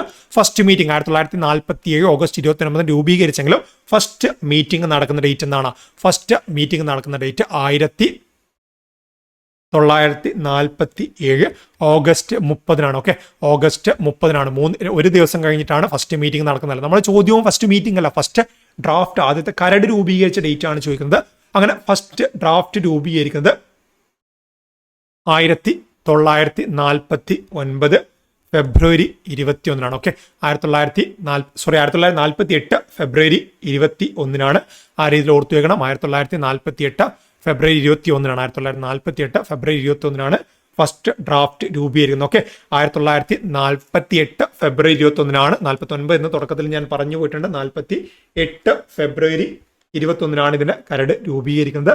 പിന്നീട് ഏതാണ്ട് 2 വർഷത്തിലധികം കാലയളവ് ഇതുമായിട്ട് ബന്ധപ്പെട്ട് ഭരണഘടന രൂപീകരിക്കാൻ വേണ്ടി എടുത്തിട്ടുണ്ട്. ഓൾറെഡി ചോദിച്ചിട്ടുണ്ട്, 2 വർഷവും 11 മാസവും ഒക്കെ ആയിട്ട് എടുത്തിട്ടുണ്ട്. അതൊക്കെ പരീക്ഷകളിൽ വന്നിട്ടില്ല. ചോദ്യമാണ് കംപ്ലീറ്റ് ആയിട്ടുള്ള ഈ ഭരണഘടന രൂപീകരിക്കാൻ വേണ്ടി. ക്ലിയർ ആണല്ലോ? ഡ്രാഫ്റ്റിംഗ് കമ്മിറ്റിയുമായിട്ട് ബന്ധപ്പെട്ട ചോദ്യത്തിന്റെ ഉത്തരം ഫസ്റ്റ് ഡ്രാഫ്റ്റ് രൂപീകരിച്ചത് 1948 ഫെബ്രുവരി 21 ഓക്കെ. നെക്സ്റ്റ് ചോദ്യം എന്താണ്? The pensions payable to the officers and servants of the supreme court are charged upon. എന്താണ് പെൻഷൻസ് അല്ലെ? പെൻഷൻ സുപ്രീം കോടതി ജഡ്ജുമായിട്ട് ബന്ധപ്പെട്ട് അതുപോലെ സെർവൻസിന്റെയും എന്താണ് അവരുടെ പെൻഷൻ താഴെ പറഞ്ഞ ഏത് ഫണ്ടിൽ നിന്നുമാണ് എടുക്കുന്നത് എന്നാണ് ചോദ്യം വരുന്നത്. ഏത് ഫണ്ടാണ്?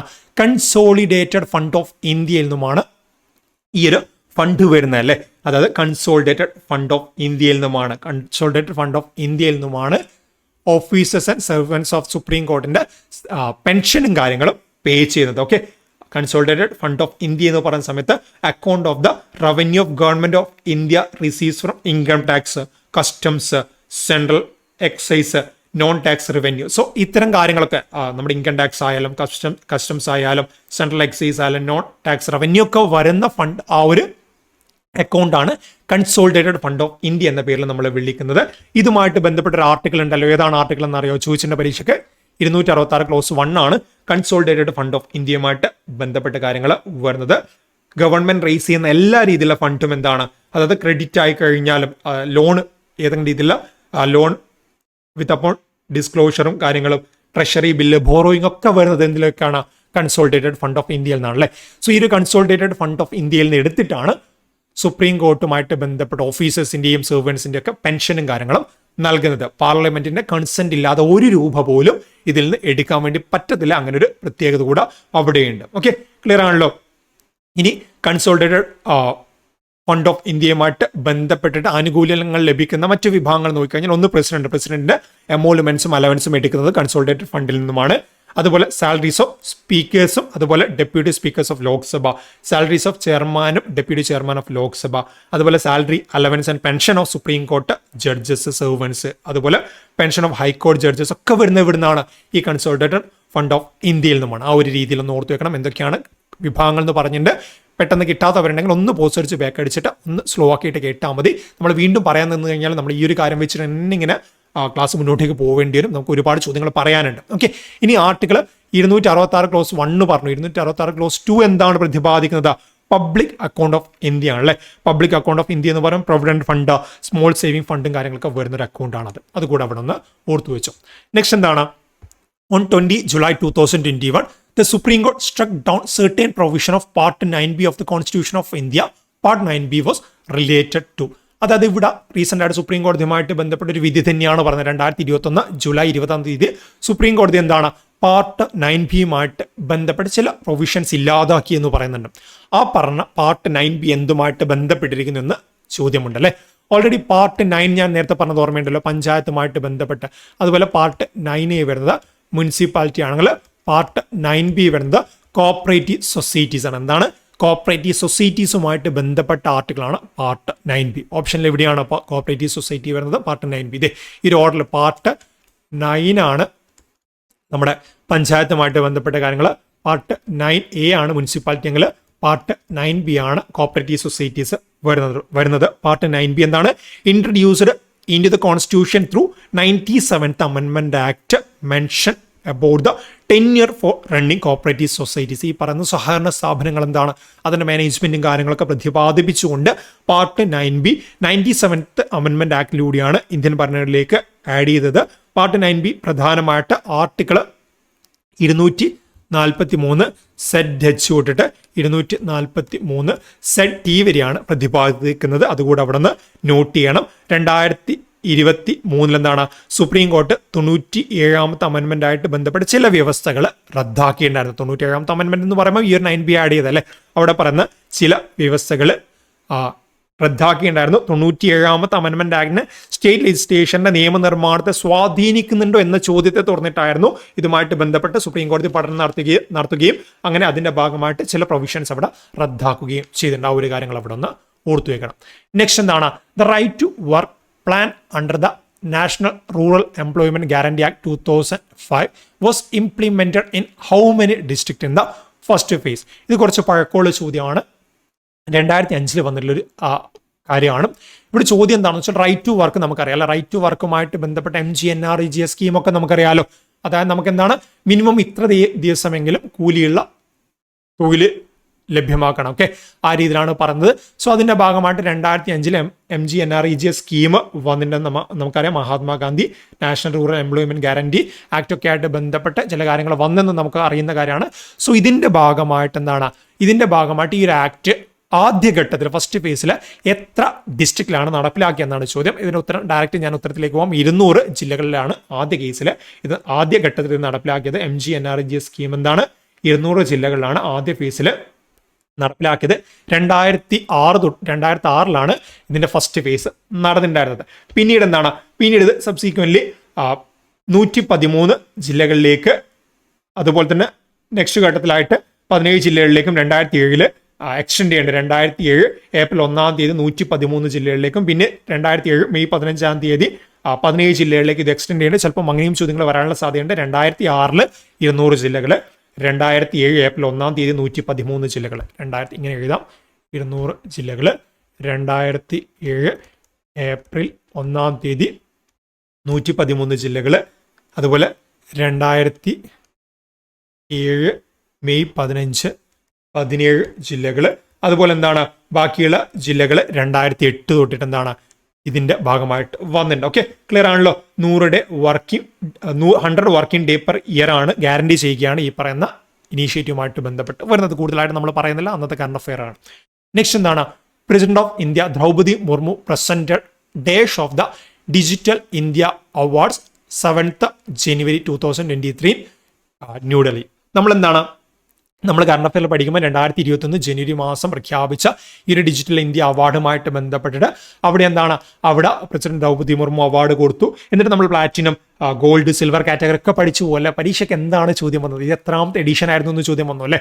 നമ്മൾ കറണ്ട് അഫെയർ, ഞാൻ തന്നെയാണ് കറണ്ട് അഫെയർ കൈകാര്യം ചെയ്യുന്നത്. നമ്മൾ ചെയ്യുന്ന സമയത്ത് കറണ്ട് അഫെയർ ചെയ്യുന്ന ഒരു കാര്യമാണ്, ഏതൊരു അവാർഡായാലും എന്തായാലും പറയുമ്പോൾ അതിൻ്റെ എത്രാമത്തെ എഡിഷനാണ്. ഇവൺ ഇൻഡെക്സ് ഒക്കെ വന്നു കഴിഞ്ഞാൽ പോലും, ഏതെങ്കിലും രീതിയിൽ ഹങ്കർ ഇൻഡെക്സ് അങ്ങനെയൊക്കെ വന്നു കഴിഞ്ഞാൽ പോലും അത് എത്രാമത്തെ എഡിഷനാണ് നമ്മൾ ചർച്ച ചെയ്യാറുണ്ട് അല്ലേ.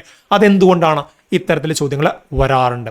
സോ റീസെന്റ് ആയിട്ട് 2021 ജനുവരി മാസത്തിൽ പ്രസിഡന്റ് ദ്രൗപദി മുർമു ലോഞ്ച് ചെയ്ത ഡിജിറ്റൽ ഇന്ത്യ അവാർഡ്സ് അതിന്റെ എത്രാമത്തെ എഡിഷൻ ആയിരുന്നു എന്നാണ് ചോദ്യം. ഉത്തരം വരുന്നത് 7th എഡിഷനാണ്. അങ്ങനെയാണെങ്കിൽ 2024 ജനുവരി മാസത്തിൽ ലോഞ്ച് ചെയ്യാൻ വേണ്ടി പോകുന്നത് എത്രാമത്തെ ആയിരിക്കും, 8ാമത്തെ എഡിഷൻ ആയിരിക്കും അല്ലേ. സോ ഇവിടെ ഉത്തരം 7th എഡിഷനാണ് വരുന്നത്. 7th edition of digital India awards ആണ്. എന്താണ് ആ ഒരു അവാർഡ് എന്ന് പ്രത്യേകിച്ച് പറയേണ്ട ആവശ്യമില്ല. ഡിജിറ്റൽ ഇന്ത്യ എന്ന് പറയുമ്പോൾ എന്താണ്, ഡിജിറ്റൽ യുഗത്തിലേക്ക് ഇന്ത്യ മാറുന്നു. എല്ലാ രീതിയിലെ കാര്യങ്ങളും ഡിജിറ്റൽ ആവുന്നു. പേയ്മെന്റ് ആയാലും അല്ലെങ്കിൽ മറ്റുള്ള ഗവൺമെന്റുമായിട്ട് ബന്ധപ്പെട്ട കാര്യങ്ങളൊക്കെ ഡിജിറ്റലായിട്ട് മാറുന്നു. അതിന്റെ ഭാഗമായിട്ട് എന്താണ്, മികച്ച പ്രകടനങ്ങൾ കാഴ്ചവെക്കുന്ന വിവിധ വിഭാഗങ്ങൾക്ക്, അതിപ്പോൾ സിറ്റിസൺസ് ആയാലും അല്ലെങ്കിൽ മറ്റു രീതിയിലായാലൊക്കെ അവാർഡ് നൽകാറുണ്ട്. ഈ ഒരു ഡിജിറ്റൽ എംപവർമെന്റ് ഓഫ് സിറ്റിസൺ എന്ന രീതിയിൽ പ്ലാറ്റിനം, ഗോൾഡ്, സിൽവർ അവാർഡ് നേടിയുള്ള ഒരു കാറ്റഗറീസ് നമുക്ക് നോക്കാം. ഈ ഒരു സിറ്റിസൺ മാത്രമല്ല മറ്റൊരുപാട് കാറ്റഗറി വരുന്നുണ്ട്. ഇതിൽ ഡിജിറ്റൽ എംപവർമെന്റ് ഓഫ് സിറ്റിസൺ കാറ്റഗറിയിൽ പ്ലാറ്റിനം അവാർഡ് ലഭിച്ചത് ഈനാമാണ്. ഈനാം എന്ന് പറയുന്നത് ministry of agriculture and farmer welfare ആണ്. അവർക്കാണ് പ്ലാറ്റിനം അവാർഡ് ലഭിച്ചെങ്കിൽ ഗോൾഡ് അവാർഡ് ലഭിച്ചത് ഈ ട്രാൻസ്പോർട്ടാണ്. അതായത് ട്രാൻസ്പോർട്ട് മിഷൻ മോഡ് പ്രൊജക്ട് എന്ന രീതിയിൽ വന്ന ഈ ട്രാൻസ്പോർട്ടാണ്. Ministry of road transport and ഹൈവേസിന്റെ ഭാഗമായിട്ടാണ് വന്നത്. സിൽവർ അവാർഡ് ലഭിച്ചത് ജഡ്ജ്മെന്റ് സെർച്ച് പോർട്ടലാണ്. ഈ കമ്മിറ്റിയാണ് സുപ്രീം കോർട്ട് ഓഫ് ഇന്ത്യയുടെ ഭാഗമായിട്ട് വന്ന ഈ കമ്മിറ്റിക്കാണ് ഈ ഒരു അവാർഡ് ലഭിച്ചത്. ഓക്കെ, ഞാൻ കൂടുതൽ അവാർഡ് പറയുന്നില്ല. നിങ്ങൾ അവാർഡ് കാര്യങ്ങൾ വേണമെങ്കിൽ ഡിജിറ്റൽ ഇന്ത്യ അവാർഡ്സ് 2021 വെച്ചിട്ടൊന്ന് സെർച്ച് ചെയ്താൽ മതി. 7ാമത്തെ എഡിഷനാണ് റീസെന്റ് ആയിട്ട് വന്നത്. നെക്സ്റ്റ് എന്താണ്? In February 2021, through which of the following cases did the Supreme Court rule in the cases when the juvenile offenders is under 18 years and about 16 years, he or she should be remitted to jurisdiction juvenile justice board. മറ്റൊരു verdict ആണ് അല്ലെ, supreme കോടതിയുമായിട്ട് ബന്ധപ്പെട്ട് വന്ന മറ്റൊരു verdict ആണ്. അതായത് ഇവിടെ പറയുന്നത് എന്താണെന്ന് വെച്ചാൽ 2021 സുപ്രീം കോടതി ഒരു വിധി പ്രഖ്യാപിച്ചു. വിധി എന്താണെന്ന് വെച്ചാൽ 16നും 18 വയസ്സിനും ഇടയിലുള്ള ഒരു വ്യക്തിയാണ്. വ്യക്തി എന്ന് പറയുമ്പോൾ കുട്ടിയാണല്ലേ. അവിടെ ഒരു നമ്മൾ അഡൽട്ട് ആവുന്ന ആ രീതിയിൽ ജുവനൈലാണ് ആ രീതിയിൽ വരുന്ന ഒരു വ്യക്തി ഒരു കുറ്റകൃത്യം ചെയ്തു കഴിഞ്ഞാൽ ആ ഒരു വ്യക്തി എന്താണ്, ആ ഒരു വ്യക്തിയെ ആ ഒരു ജുറിസ്ഡിക്ഷനുമായിട്ട് ബന്ധപ്പെട്ട് ജുവനൈൽ ജസ്റ്റിസ് ബോർഡിലാണ് ഹാജരാക്കേണ്ടത് എന്ന രീതിയിലാണ് പറഞ്ഞത്. ഈ ഒരു കേസിന് ആസ്പദമായുള്ള സംഭവം ഏതാണെന്നാണ് ചോദ്യം വന്നത്. ഇതിന് ആസ്പദമായുള്ള സംഭവം ദേവിലാൽ വെസ്റ്റ് സ്റ്റേറ്റ് ഓഫ് മധ്യപ്രദേശാണ്. ദേവിലാൽ വെസ്റ്റ് സ്റ്റേറ്റ് ഓഫ് മധ്യപ്രദേശാണ്. ഇത് സംഭവം എന്താണെന്ന് വെച്ചാൽ ഒന്ന് ഡീറ്റെയിൽ ആയിട്ട് ഞാൻ പറയാം. 16 വയസ്സിനും 18 വയസ്സിനും ഇടയിൽ ഉള്ള കുറ്റവാളികൾ എന്ന് തന്നെ നമുക്ക് പറയാം. അവർ കുറ്റകൃത്യം ചെയ്തത് കൊണ്ടാണല്ലോ. ഓക്കെ, അങ്ങനെ എന്താണ് പ്രായപൂർത്തിയാവാത്ത കുറ്റവാളികളിലെ അങ്ങനെ ആയതുകൊണ്ട് തന്നെ അവരുടെ അധികാര പരിധിയിൽ വരുന്ന ജുവനൈൽ ജസ്റ്റിസ് ബോർഡിൽ അവരെ അയക്കണമെന്ന രീതിയിൽ സുപ്രീം കോടതി വിധി പ്രസ്താവിച്ചിട്ടുണ്ടായിരുന്നു.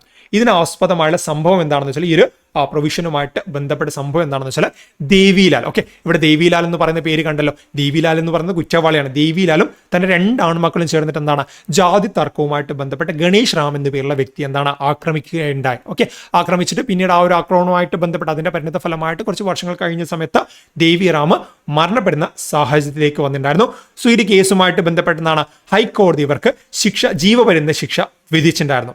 സുപ്രീം കോടതി അത് ശരിവെക്കുകയും ചെയ്തു. ബട്ട് എന്നാൽ ഇതിൽ ഒരു മകൻ, അതായത് ദേവിലാലിന് 2 മക്കൾ എന്ന് പറഞ്ഞു അല്ലെ, ദേവിലാലിന്റെ ഒരു മകനായുള്ള അമൃതറാം എന്താണ് കുറ്റം ചെയ്യുന്ന സമയത്ത് അമൃതറാം മൈനർ ആണെന്ന രീതിയിൽ വാദം അവിടെ വരികയും ചെയ്തു. അങ്ങനെ മൈനർ ആകുന്ന സമയത്ത് എന്താണ് കുറ്റം ചെയ്യുന്ന സമയത്ത് മൈനർ ആയതുകൊണ്ട് തന്നെ ആ ഒരു അമൃതറാമിനെ ജുവനൈൽ ബോർഡിനെ ഏൽപ്പിക്കാൻ വേണ്ടിയിട്ട് ആവശ്യപ്പെടുകയും ചെയ്തിട്ടുണ്ടായിരുന്നു. അതാണ് ഇതിന്റെ ഈ ഒരു കേസുമായിട്ട് ബന്ധപ്പെട്ട് നമുക്ക് പറയാനുള്ള കാര്യം. കുറ്റം ചെയ്ത സമയത്ത് എന്താണ് കുറ്റവാളിക്ക് 18 വയസ്സ് തികഞ്ഞിട്ടില്ല എങ്കിൽ എന്താണ് 2000 ആക്ടിലെ സെക്ഷൻ 2 ക്ലോസ് 1 പ്രകാരം എന്താണ് പ്രതി മൈനറാണ്. അതായത് പ്രതി എന്ത് കുറ്റം ചെയ്തു കഴിഞ്ഞാൽ കുറ്റം ചെയ്യുന്ന സമയത്ത് പ്രതിക്ക് 18 വയസ്സ് പൂർത്തിയായില്ലെങ്കിൽ 16നും 18 വയസ്സിനും ഇടയിലാണെങ്കിൽ എന്താണ് 2000 ആക്ട് പ്രകാരം സെക്ഷൻ 2 ക്ലോസ് 1 പ്രകാരം എന്താണ് പ്രതി മൈനറാണ്. ഈ പ്രൊവിഷനിൽ നിന്നാണ് റേപ്പ്, മർഡർ, ആസിഡ് അറ്റാക്ക് പോലെയുള്ള ഹീനിയസ് ക്രൈംസ് ഒഴിവാക്കാനുള്ള അത് മാറ്റി നിർത്താനുള്ള കാര്യങ്ങൾ സുപ്രീം കോടതി ചെയ്തു വരികയാണ്. അതുകൂടെ അവിടെ നിന്ന് കൊടുത്തേക്കണം. കേസിന് ആസ്പദമായുള്ള സംഭവം ഒക്കെ ഞാൻ ഡീറ്റെയിൽ ആയിട്ട് പറഞ്ഞിട്ടുണ്ട്. അതാണ് ഞാൻ പറഞ്ഞത്. ഇതുപോലെ ഒരുപാട് കേസസ് സുപ്രീം കോടതിയൊക്കെ ആയിട്ട് ബന്ധപ്പെട്ട ലാൻഡ്മാർക്ക് വേർഡിക്റ്റ് വന്നിട്ടുള്ള ഒരുപാട് കേസസ് പരീക്ഷയിൽ ഇങ്ങനെ ചോദ്യങ്ങളായിട്ട് വരുന്നുണ്ട്.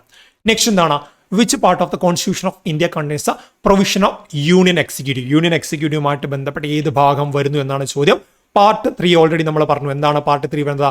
ഫണ്ടമെന്റൽ റൈറ്റ്സ് ആണല്ലേ. പാർട്ട് 3 വരുന്നത് ഫണ്ടമെന്റൽ റൈറ്റ്സ്. പാർട്ട് 4 നമ്മൾ പറഞ്ഞു DPS directive principle of state പോളിസിയാണ് നമ്മൾ പറഞ്ഞു. ഇനി പാർട്ട് 6 ആണ്. പാർട്ട് 6 വരുന്നത് സ്റ്റേറ്റുമായിട്ട് ബന്ധപ്പെട്ട കാര്യങ്ങളാണ് വരുന്നതെങ്കിൽ പാർട്ട് 5 വരുന്നത് യൂണിയനുമായിട്ട് ബന്ധപ്പെട്ട കാര്യങ്ങളാണ്. ചോദ്യം എന്താണ്? Which of the following constitution contains provision of union executive? ഏതാണ്? പാർട്ട് 5 ആണല്ലേ. ഈ ഒരു പാർട്ട് 5 തന്നെ എന്താണ് ആർട്ടിക്കിൾ 50. പാർട്ട് 5 വരുന്ന ആർട്ടിക്കിൾ 52 തൊട്ടിട്ട് 151 വരെയാണ്. ഇതിലെന്താണ് 5 ചാപ്റ്ററായിട്ട് നമുക്ക് തരംതിരിക്കാൻ വേണ്ടി സാധിക്കും. ചാപ്റ്റർ 1 എന്ന് പറയുന്നത് യൂണിയൻ എക്സിക്യൂട്ടീവ്, ആർട്ടിക്കിൾ 52 തൊട്ടിട്ട് 78 വരെ വരുന്നു. ചാപ്റ്റർ 2 വരുന്നത് പാർലമെന്റ് 79 തൊട്ടിട്ട് 122 വരെ വരുന്നു. ചാപ്റ്റർ 3 വരുന്നത് ഓർഡിനൻസ് ആണ്, 123 വരുന്നു ആർട്ടിക്കിൾ. ചാപ്റ്റർ 4 വരുന്നത് സുപ്രീം കോടതിയാണ്, ആർട്ടിക്കിൾ 124 തൊട്ടിട്ട് 147 വരെ വരുന്നു. അതുപോലെ ചാപ്റ്റർ 5 വരുന്നത് CAG ആണ്, 148 തൊട്ടിട്ട് 151 വരെ CAG-യുമായിട്ട് ബന്ധപ്പെട്ട കാര്യങ്ങളും വരുന്നു. സോ ഇവിടെ ഉത്തരം എന്താണ്? പാർട്ട് 5 ആണ്. ആ ഒരു കാര്യം കൂടെ അവിടെ നിന്ന് ഓർത്തു വെക്കണം. നെക്സ്റ്റ് എന്താണ്? വിച്ച് ഓഫ് ദ ഫോളോയിങ് അമെൻമെന്റ്സ് to the Indian constitution made the right to property legal right in place of fundamental rights? Already ഞാൻ നേരത്തെ നിങ്ങളോട് പറഞ്ഞിട്ടുണ്ട് 44ാമത്തെ ഭരണഘടനാ ഭേദഗതി പറയുന്ന സമയത്ത് അല്ലേ, അവിടെ ഡീറ്റെയിൽ ആയിട്ട് പറഞ്ഞിട്ടുണ്ട് 44ാമത്തെ ഭരണഘടനാ ഭേദഗതി പ്രകാരമാണ് അതുവരെ ഉണ്ടായിരുന്ന ഫണ്ടമെന്റൽ റൈറ്റ്സിന്റെ 7 ഫണ്ടമെന്റൽ റൈറ്റ്സ് എന്ന് പറയുന്ന ആ ഒരു ലിസ്റ്റിൽ നിന്നും എന്താണ് റൈറ്റ് ടു പ്രോപ്പർട്ടി എന്ന് പറയുന്ന കാര്യം വെറും ഒരു ലീഗൽ റൈറ്റ് മാത്രമായിട്ട് മാറ്റിയത്. ഓക്കെ, അതുവരെ ആർട്ടിക്കിൾ 31 ഭാഗമായിട്ടുണ്ടായിരുന്ന റൈറ്റ് ടു പ്രോപ്പർട്ടി എന്താണ് 300A ഒരു ലീഗൽ റൈറ്റ് ആയിട്ട് മാറ്റുകയുണ്ടായിരുന്നു അല്ലെ. 1978 വന്ന 44ാമത്തെ ഭരണഘടനാ ഭേദഗതി പ്രകാരമാണ് ഈ ഒരു മാറ്റം അവിടെ ഉണ്ടായത്. ഓക്കെ, ക്ലിയർ ആണല്ലോ. 44ാമത്തെ ഭരണഘടനാ ഭേദഗതി 1978 പ്രകാരമാണ് ആർട്ടിക്കിൾ 31 ഉണ്ടായിരുന്ന ഫണ്ടമെന്റൽ റൈറ്റ്സിന് 300A ഒരു ലീഗൽ റൈറ്റ് ആയിട്ട് മാറ്റിയിട്ടുണ്ടായിരുന്നത്. വളരെ ക്ലിയർ ആയിട്ട് ആ ഒരു കാര്യം പഠിക്കണം. 44ാമത്തെ ഭരണഘടനാ ഭേദഗതിയാണ്. നിലവിൽ നമുക്ക് എന്താണ് സ്വത്ത് സമ്പാദിക്കുക എന്ന് പറയുന്നത് ഒരു ഫണ്ടമെന്റൽ റൈറ്റ് അല്ല, മറിച്ചൊരു ലീഗൽ റൈറ്റ് ആണ്. ഇന്ത്യയിൽ ഇപ്പം 6 ഫണ്ടമെന്റൽ റൈറ്റ്സ് മാത്രമേ ഉണ്ടായിരുന്നുള്ളൂ. ഈ ഒരു 1978 മുൻപ് അത് 7 ഫണ്ടമെന്റൽ റൈറ്റ്സ് ഉണ്ടായിരുന്നു. ഈ ഒരു ഫണ്ടമെന്റൽ റൈറ്റ്സ് റിമൂവ് ചെയ്ത 44ാമത്തെ ഭേദഗതിയാണ്. നെക്സ്റ്റ് എന്താണ്?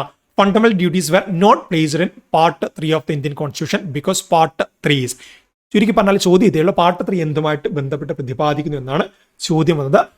പാർട്ട് 3 വരുന്നത് ഫണ്ടമെന്റൽ റൈറ്റ്സുമായിട്ട് ബന്ധപ്പെട്ടതാണ്. അവിടെ ഫണ്ടമെന്റൽ റൈറ്റും ഫണ്ടമെന്റൽ ഡ്യൂട്ടിയുമായിട്ടുള്ള ആ ഒരു പ്രധാന വ്യത്യാസം നിങ്ങൾ മനസ്സിലാക്കി കഴിഞ്ഞാൽ ഇത് എന്തുകൊണ്ടാണ് ആഡ് ചെയ്യാത്തതെന്ന് മനസ്സിലാക്കാൻ വേണ്ടി സാധിക്കും അല്ലേ. രണ്ടും തമ്മിലുള്ള വ്യത്യാസം എന്താണ്?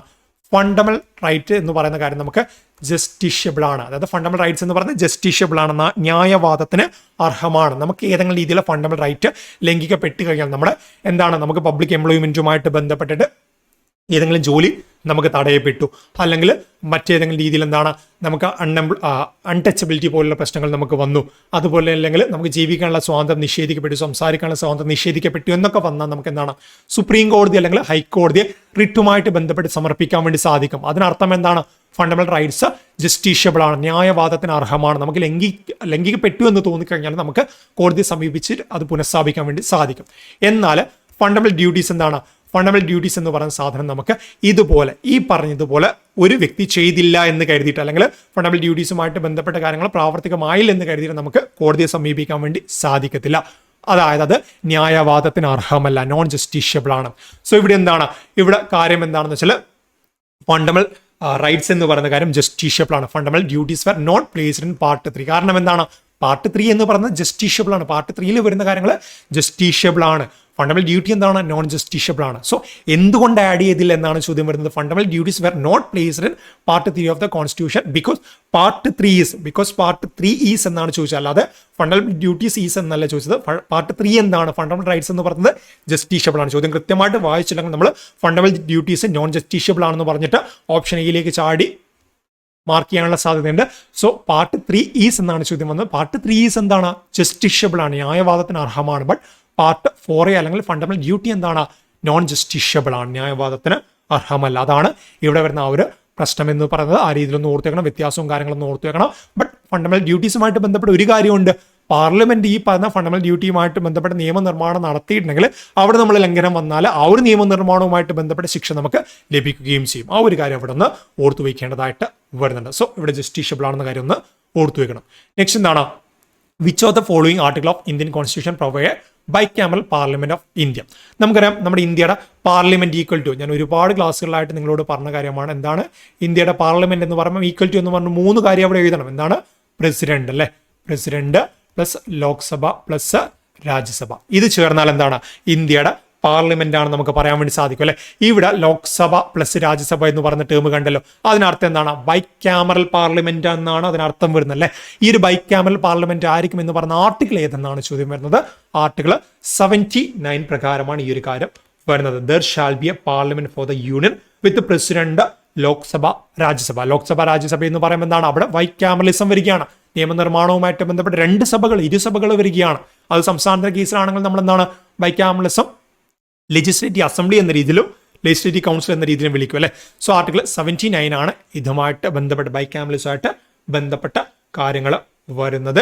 ഇനി ഇവിടെ ആർട്ടിക്കിൾ 49 കൊടുത്തിട്ടുണ്ട്. ആർട്ടിക്കിൾ 49 എന്താണ് പറയുന്നത്? State shall protect every monument. എല്ലാ നാഷണൽ ഇമ്പോർട്ടൻസുമായിട്ട് ബന്ധപ്പെട്ട കാര്യങ്ങൾ സ്റ്റേറ്റ് എന്താണ് സംരക്ഷിക്കണം എന്ന് പറയുന്നുണ്ട് അല്ലെ. എ പ്ലേസ് ഓഫ് ആർട്ടിസ്റ്റിക് അല്ലെങ്കിൽ ഹിസ്റ്റോറിക് ഇൻട്രസ്റ്റ് ആയിട്ട് ബന്ധപ്പെട്ട കാര്യങ്ങൾ സംരക്ഷിക്കണം എന്ന് പറയുന്നുണ്ട്. ആർട്ടിക്കിൾ 59 അതുപോലെ വരുന്നുണ്ട്. അതായത് president shall not be a member of the parliament or state legislation എന്നും പറയുന്നുണ്ട്. അതായത് ഒരു വ്യക്തി ഇന്ത്യൻ പ്രസിഡന്റ് ആണെങ്കിൽ അദ്ദേഹം പാർലമെന്റ് അല്ലെങ്കിൽ സ്റ്റേറ്റ് ലെജിസ്ലേഷന്റെ ഭാഗമാവാൻ വേണ്ടിയിട്ട് പാടില്ല, അതായത് അംഗമാവാൻ വേണ്ടിയിട്ട് പാടില്ല എന്ന് പറയുന്നത് ആർട്ടിക്കിൾ 59 ആണ്. ആ ഒരു കാര്യം കൂടെ അവിടെ നിന്ന് ഇമ്പോർട്ടൻ്റ് ആയിട്ട് ഓർത്തു വെക്കണം. ക്ലിയർ ആണല്ലോ. നെക്സ്റ്റ് ചോദ്യം എന്താണ്? On 28th June 2021 the Supreme Court held that person with disabilities have a right to reservation in promotion under Article 16 Clause 4 of the Constitution of India 1950 in the case of. ഇവിടെ എന്താണ് ചോദ്യം?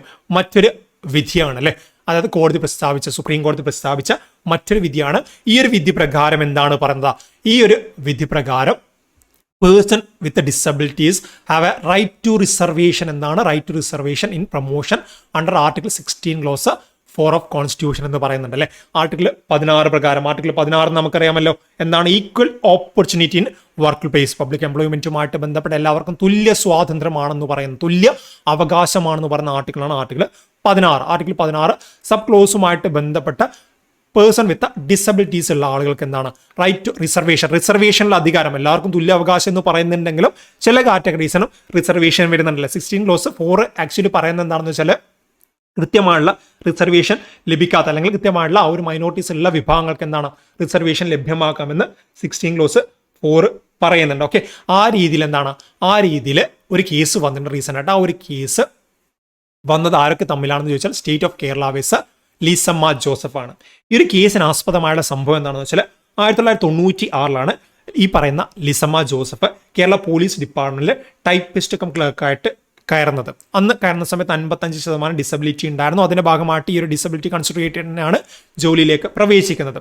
അങ്ങനെ 1996 ജോലിയിലേക്ക് പ്രവേശിച്ച ആ ഒരു വ്യക്തി സ്വാഭാവികമായിട്ട് എന്താണ് 10-20 വർഷം കഴിയുമ്പോൾ തീർച്ചയായിട്ടും പ്രൊമോഷൻ ലഭിച്ചിരിക്കണം അല്ലെ. അങ്ങനെ 2014 എന്താണ് അപ്പർ ഡിവിഷൻ ക്ലർക്ക് UD ക്ലർക്കായിട്ട് പ്രൊമോഷന് വേണ്ടിയിട്ട് അപ്ലൈ ചെയ്തെങ്കിൽ എന്താണ് ഡിസബിലിറ്റി, പേഴ്സൺ വിത്ത് ഡിസബിലിറ്റി എന്ന് പറഞ്ഞുകൊണ്ട് അത് റിജക്റ്റ് ചെയ്യുകയായിരുന്നു.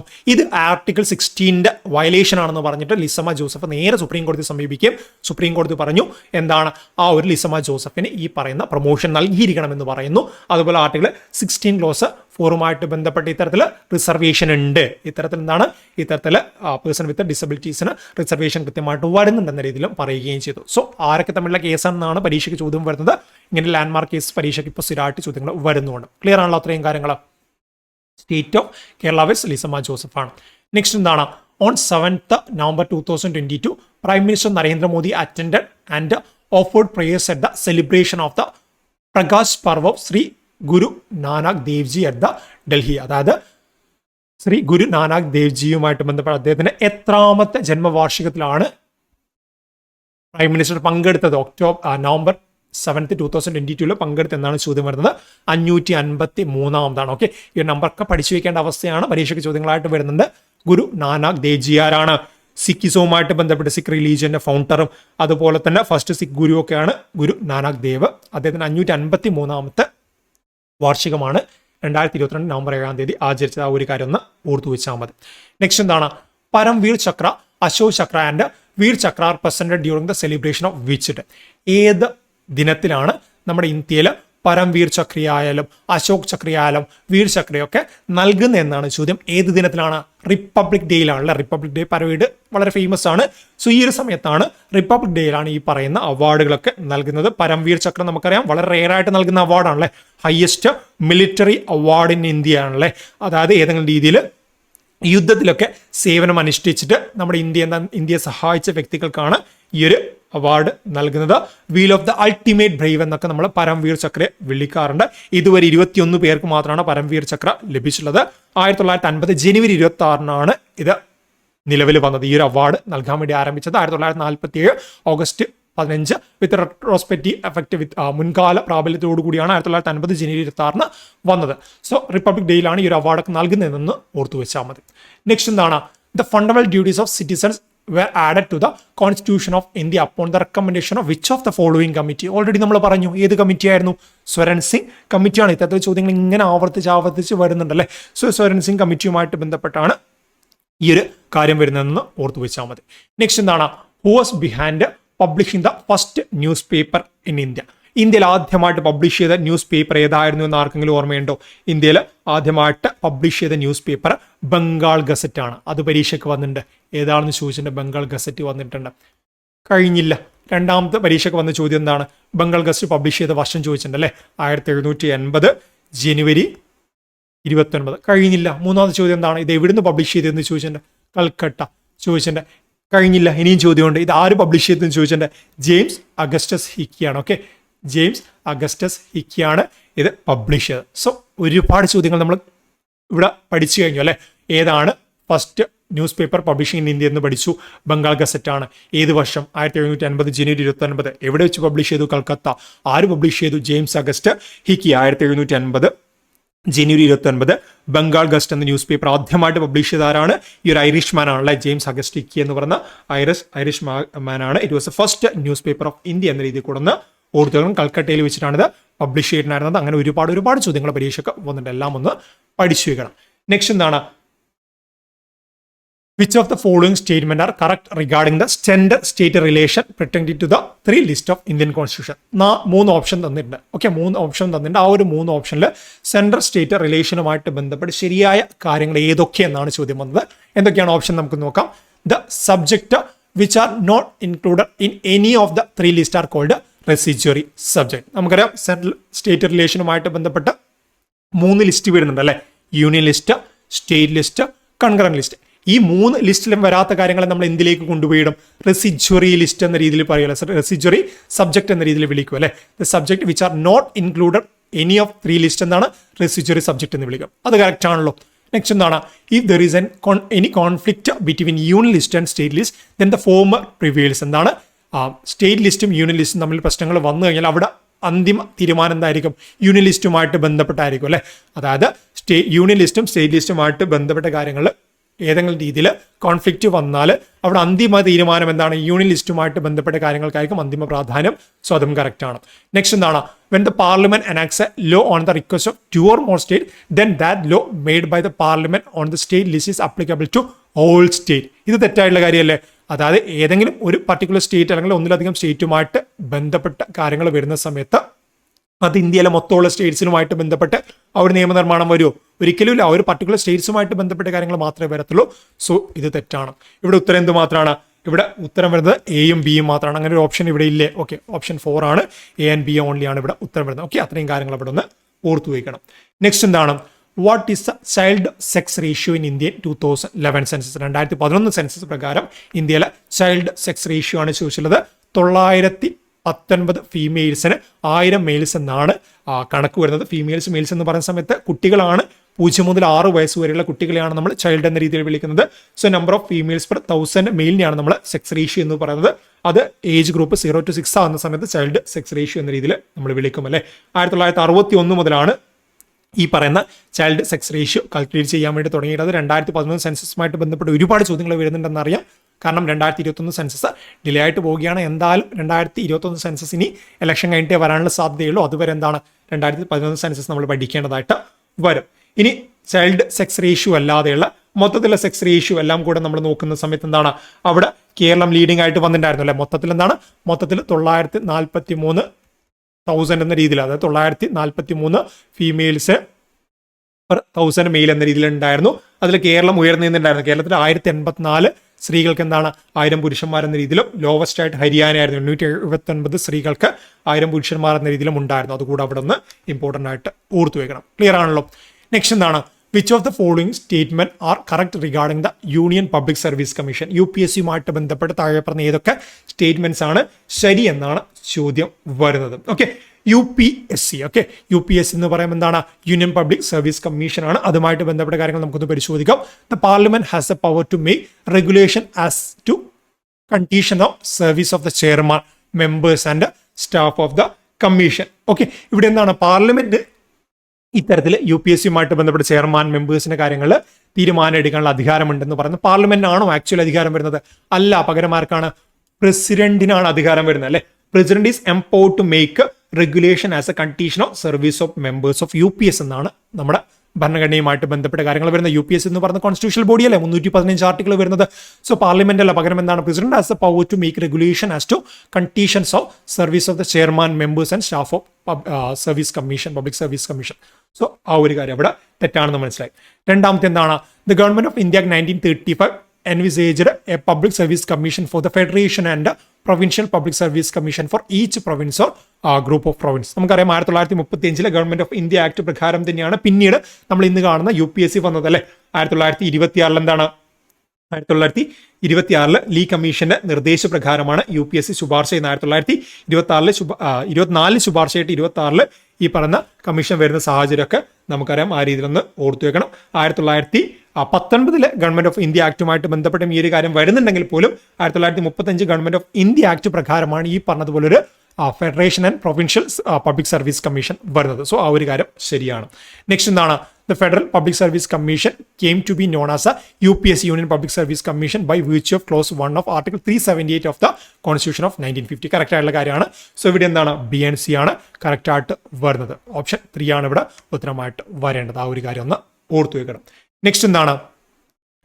Which article of Indian constitution talk about the abolition of titles? എന്താണ് ടൈറ്റിൽസ് അല്ലെ? ടൈറ്റിൽസ് എന്ന് പറയുന്ന സമയത്ത് എന്താണ് നമ്മൾ പണ്ട് കാലം മുതലേ കേട്ട് വരുന്നുണ്ട്. ദിവാൻ അതുപോലുള്ള പല ടൈറ്റിൽസ് വരുന്നുണ്ട്. നാട്ടുരാജാക്കന്മാരൊക്കെ ആയിട്ട് ബന്ധപ്പെട്ട ടൈറ്റിൽസ് വരുന്നുണ്ട്. ഹെറിഡിറ്ററി ആയിട്ടൊക്കെ വരുന്ന പല ടൈറ്റിൽസും വരുന്നുണ്ട് അല്ലേ? സോ ആ ഒരു ടൈറ്റിൽസ് നിരോധിക്കുന്ന ആർട്ടിക്കിളാണ് ആർട്ടിക്കിൾ 18. ഇത്തരത്തിലൊരു ടൈറ്റിൽസും പാടില്ല എന്ന രീതിയിൽ ആർട്ടിക്കിൾ 18 പറയുന്നുണ്ട്. ബട്ട് നമുക്ക് എന്താണ് എഡ്യൂക്കേഷൻ ക്വാളിഫിക്കേഷനുമായിട്ട് ബന്ധപ്പെട്ട ടൈറ്റിൽസ് അലൗഡ് ആണ്. അത് റെസ്ട്രിക്ട് ചെയ്യുന്നില്ല. അതായത് ഡോക്ടർ, എഞ്ചിനീയർ, ലോയേഴ്സ് ഒക്കെ എന്താണ് നമ്മൾ പഠിച്ചു നേരുന്ന ടൈറ്റിൽസ് ആണ്. അല്ലെങ്കിൽ ലെഫ്റ്റനന്റ് കമാൻഡർ, മിലിറ്ററി ഒക്കെ ആയിട്ട് ബന്ധപ്പെട്ട ഡെക്കറേഷൻ നമ്മൾ പഠിച്ചു നേരുന്നതാണ്. അതിന് റെസ്ട്രിക്ഷൻസ് ഇല്ല. അല്ലാതെ വരുന്ന ടൈറ്റിൽസ് എന്താണ്? അല്ലാതെ വരുന്ന ടൈറ്റിൽസ് നമുക്ക് പേരിന് മുന്നിൽ സൂക്ഷിക്കാൻ വേണ്ടി പറ്റത്തില്ല. പാരമ്പര്യമായിട്ട് ലഭിക്കുന്ന ആ ഒരു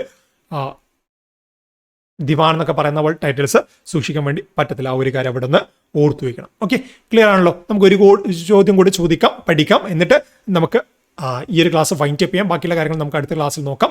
in December 2021 the supreme court suspended OBC quotas for local body election in which of the following States? അതായത് 2021 ചില സംസ്ഥാനങ്ങളുമായിട്ട് ബന്ധപ്പെട്ട് അവിടെ ലോക്കൽ ബോഡി ഇലക്ഷനിൽ OBC കോട്ട എന്താണ് സുപ്രീം കോടതി സസ്പെൻഡ് ചെയ്യേണ്ടത്? അത് ഏതൊക്കെ സംസ്ഥാനങ്ങൾ എന്നാണ് ചോദ്യം. ഉത്തരം ഡയറക്റ്റ് ചെയ്യാൻ പറയാം. മഹാരാഷ്ട്രയും അതുപോലെ മധ്യപ്രദേശുമാണ്. ഇതിന്റെ കൂടെ ഒഡീഷ കൂടെ ഉണ്ടായിരുന്നു. സോ മഹാരാഷ്ട്ര, മധ്യപ്രദേശ്, ഒഡീഷ 3 സംസ്ഥാനങ്ങളാണ് ഈ രീതിയിൽ 2021 സുപ്രീം കോടതി അവിടെ നടക്കുന്ന ലോക്കൽ ബോഡി ഇലക്ഷനിൽ OBC കോട്ടാസ് താൽക്കാലികമായിട്ട് സസ്പെൻഡ് ചെയ്തിട്ടുണ്ടായിരുന്നത്. ഇതിന് കാരണം എന്താണെന്ന് വെച്ചാൽ അവിടെ ട്രിപ്പിൾ ടെസ്റ്റിൽ പാസ്സാവാൻ വേണ്ടിയിട്ട് ഈ ഒരു സംസ്ഥാനങ്ങൾക്ക് സാധിച്ചിട്ടില്ല എന്നാണ് പറയുന്നത്. ട്രിപ്പിൾ ടെസ്റ്റ് എന്താണെന്ന് വെച്ചാൽ OBC റിസർവേഷൻ ലോക്കൽ ബോഡീസ് നൽകാൻ വേണ്ടിയിട്ട് കണ്ടക്ട് ചെയ്യുന്ന 3 ടാസ്കുകളുണ്ട്. ആ ഒരു 3 ടാസ്കുകളും സക്സസ്ഫുള്ളി കംപ്ലീറ്റ് ചെയ്ത് കഴിഞ്ഞാൽ മാത്രമേ OBC കോട്ട നൽകത്തുള്ളൂ. ബട്ട് ഈ പറയുന്ന Maharashtra, Madhya Pradesh, Odisha 3 test triple test നടത്തിയില്ല എന്നാണ് പറയുന്നത്. ട്രിപ്പിൾ ടെസ്റ്റ് എന്ന് പറയുമ്പോൾ ആദ്യത്തെ ഘട്ടം എന്താണെന്ന് വെച്ചാൽ ഈ ഒരു ബാക്ക്വേർഡ്നെസ്സുമായിട്ട് OBC ഒക്കെ ആയിട്ട് ബന്ധപ്പെട്ട് പഠിക്കാൻ വേണ്ടി ഒരു കമ്മീഷൻ രൂപീകരിക്കണം. ഓക്കെ, രണ്ടാമത്തെ എന്താണെന്ന് വെച്ചാൽ to specify the proportion of reservation required to the local bodies based on the recommendation of commission. ഈ ഒരു കമ്മീഷന്റെ നിർദ്ദേശപ്രകാരം ഏത് പ്രപ്പോർഷനിലാണ് ഈ പറയുന്ന റിസർവേഷൻ വേണ്ടതെന്ന് രണ്ടാമതായിട്ട് വരണം. മൂന്നാമതായിട്ട് എന്താണ്? എൻഷുർ ടോട്ടൽ റിസർവേഷൻ, അതായത് SC, ST, OBC എല്ലാം കൂടിയുള്ള റിസർവേഷൻ എന്താണ്? 50% കൂടുതൽ. ഓവറോൾ സീറ്റ്സിന്റെ 50% കൂടുതൽ. 100 സീറ്റ് ഉണ്ടെങ്കിൽ അവിടെ 50 സീറ്റിൽ മേലെ റിസർവേഷൻ പാടില്ല എന്ന കണ്ടീഷനും ഉണ്ട്. സോ ഒരു ട്രിപ്പിൾ ടെസ്റ്റ് കംപ്ലീറ്റ് ചെയ്യാൻ വേണ്ടിയിട്ട് ആർക്ക് പറ്റിയിട്ടില്ല? മഹാരാഷ്ട്ര, മധ്യപ്രദേശ്, ഒഡീഷയ്ക്ക് പറ്റിയില്ല. സോ അതുകൊണ്ടാണ് ഈ രീതിയിൽ സസ്പെൻഡ് ചെയ്തത്. ആ ഒരു കാര്യം കൂടെ അവിടെ നിന്ന് ഓർത്തു വെക്കണം. ഇന്നത്തെ ഈ ഒരു ക്ലാസ് താൽക്കാലികമായിട്ട് ഞാൻ ഇവിടെ വൈൻഡ് അപ്പ് ചെയ്യാണ്. ഇതിന് കണ്ടിന്യൂഷൻ ആയിട്ടാണ് നമ്മൾ നെക്സ്റ്റ് ക്ലാസ് ഓൺവേർഡ്സ് നോക്കാൻ വേണ്ടി പോകുന്നത്.